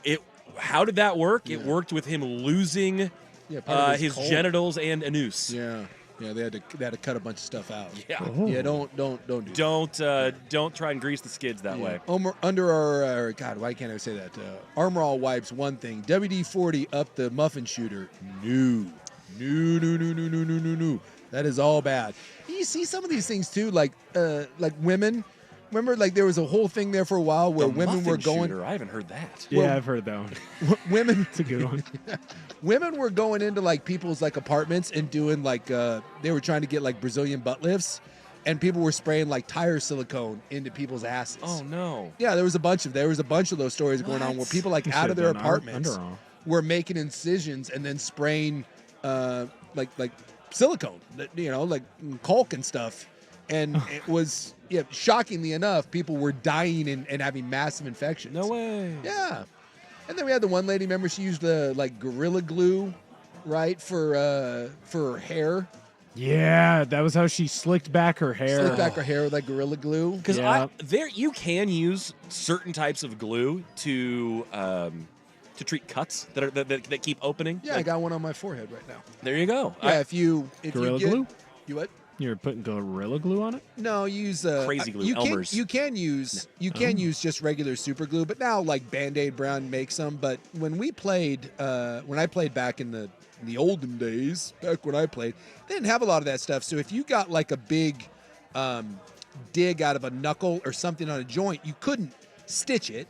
Right. It would just rip open, and you can't put a Band-Aid on that. So you would just they'd put super glue on it, and that would be enough to kind of hold it in place. And so now, like, I mean, I got a little cut on my forehead. I don't know, you just get cut, you get elbowed or whatever. And so again, like BTJ beating up on you again. yeah, and so we just put a little. You can put a little glue on it, and Put some Armor All wipe? and now they actually have you disinfect it, and you can do it's like liquid bandage stuff. There's I now have that medical. stuff. There's now medical glue. Sometimes but they call it yes. new skin or yeah. But I've done like the new skin for like a blister, like a mole skin or whatever. Well, But that's kind of like what in the olden days, that's what they would, super glue was sterile and you would use it. Now, the first time it happened to me was a big hunk out of my hand. And I remember coming to the sideline because I didn't wear gloves, I was a center. And I remember my trainer like breaking out the glue and I'm like, are you effing kidding me right now? He's like, shut up, you'll be fine. And they just glued my hand and I don't know, it's just kind of the way it worked. But yeah, I got glue on my forehead right now. Otherwise it just keeps, anything that gets cut on your head, it just won't stop bleeding. keeps splitting. True. Yeah, it just keeps splitting open. So you just, you throw a little glue on there and you call it good. That's why I'm wearing a hat. So you can't see my weird. So you're My the weird boy little who forehead lived, cut. Harry Potter. Your little Harry Potter scar. Yeah. Someone saying on the Vancouver 4 text line, my girlfriend cut her foot on a gravel street in Mexico. We cleaned it out with tequila. I have a very similar story. I was at a club in Cabo in my college days. Someone dropped a Coors bottle and glass went everywhere and it cut the top of my foot because I was wearing flip-flops. And I went to like the bar staff. I'm like asking for like an alcohol wipe and they gave me a bar rag with a bottle of 151 and they're like, here. I guess better than nothing. I don't know. Well, I mean, you do stuff in a pinch. When I was in Bali and I got bit by the monkey. I don't think I've heard this. Yeah, I got bit by a monkey. And I've seen a picture of you feeding a monkey. Did that same monkey bite you? Yeah, it was my fault. I mean, Didn't like his food. I taunted the monkey. Didn't like his face. I did call him a stupid monkey like 5 seconds before he bit me. Well, like you feed. I'm on the monkey side. Oh, 100%. There is also a photo of me making nice with the monkey. Well, like you pay. There's like an area it's an old temple, and the monkeys just have taken it over. So you go there and you can just walk in and like you buy bananas. You can feed the monkeys and the monkeys can get a little out of control. Like they tell you like they'll like try to rip open your backpack, and so they give you some warnings and all that stuff. And you can buy bananas, and I was feeding them bananas, and I ran out of bananas. I didn't have any left, and there was one monkey. And once you're done with bananas, they take off. And there was one monkey hanging out by my feet, and all I had left was a banana peel. And the monkey was like pulling at my shorts. And so I went to hand him the banana, and I literally said out loud to like my kids, dumb monkey won't know any different. And I went to hand him the banana peel, and it crawled up my leg, looked at the banana peel, and then bit the blank out of my finger. And I was like, ah! And I shook it off, and then it took off. I'm on the monkey side. It's like giving a kid Halloween candy and just giving him the wrapper. You know, like totally my fault. Yep, you deserved that. I deserved it. I taunted him with a banana peel. I called him a stupid monkey or a dumb monkey, and he bit me. And when I went over to the the park guy or whatever, and I was like, should I be Monkey bite. concerned? Like I'm bleeding profusely, and the guy was like, yeah, you're fine. Like he completely shrugged it off. That's good. And I didn't know what else to do. Like there was no. It's better than him being like, "Oh no, they have bacteria that could kill you in 2 hours, so you better find a hospital." Yeah, and so he said, he was like, dude, none of our monkeys have rabies. If they did, they'd be dead. We know it. And I was like, okay. Good enough, I guess. So I didn't have anything else, so there was a bunch of hand sanitizing stations, so I just put a bunch of hand sanitizer on it, and I was like, well, I guess that's, Then I went back to feeding more monkeys. I bought some new bananas, took them over to the monkey that had bitten me. We sat down. There's a nice photo of it. He sat down beside me. We had some bananas, and we talked it over, and we're fine. What other injury solutions have we MacGyvered? We'll figure that out when we wrap up the club next on The Fan. Thanks to our 1080 The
on 1080 The Fan. Double sun power!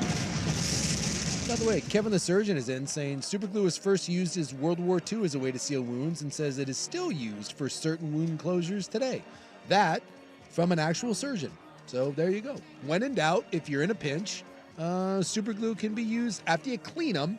You can use it to glue wounds shut. The more you know. There you go. Yeah, I felt like that was something that went back a ways that was almost like a medical life hack before we ended up developing the things that were meant specifically for that. Yeah, it So works in a pinch when you can't get it to stop bleeding and stitches aren't really appropriate, and you just glue it and, there you go. It might leave you with a little scar or something. It's not the cleanest thing in the world, but, I got a couple of those. we're basically out of time here, so I have one more question for you from the Vancouver Fort text line. Yeah. Greatest Bruces of all time. Rank them. Bruce Lee, Bruce Springsteen, Bruce Willis. Oh, that's pretty good. I'm going Springsteen, Willis, Lee. 1, 2, Okay. 3. Seems like a fair list look, right there. I mean, Bruce Willis is a badass, but come on. Bruce Springsteen's like 70 and still out there getting it done. And Bruce Lee was greatness, don't get me wrong. Yeah. But, Bruce was a comet. He had a short prime. He burned bright and then faded away, and Bruce probably is more famous after his death. So, lasting impact. Don't get me wrong. Those are all three great Bruces. But to me, it's pretty clear that it's 1, 2, 3. Because outside of like Die Hard, and I love me some Bruce Willis, but Bruce never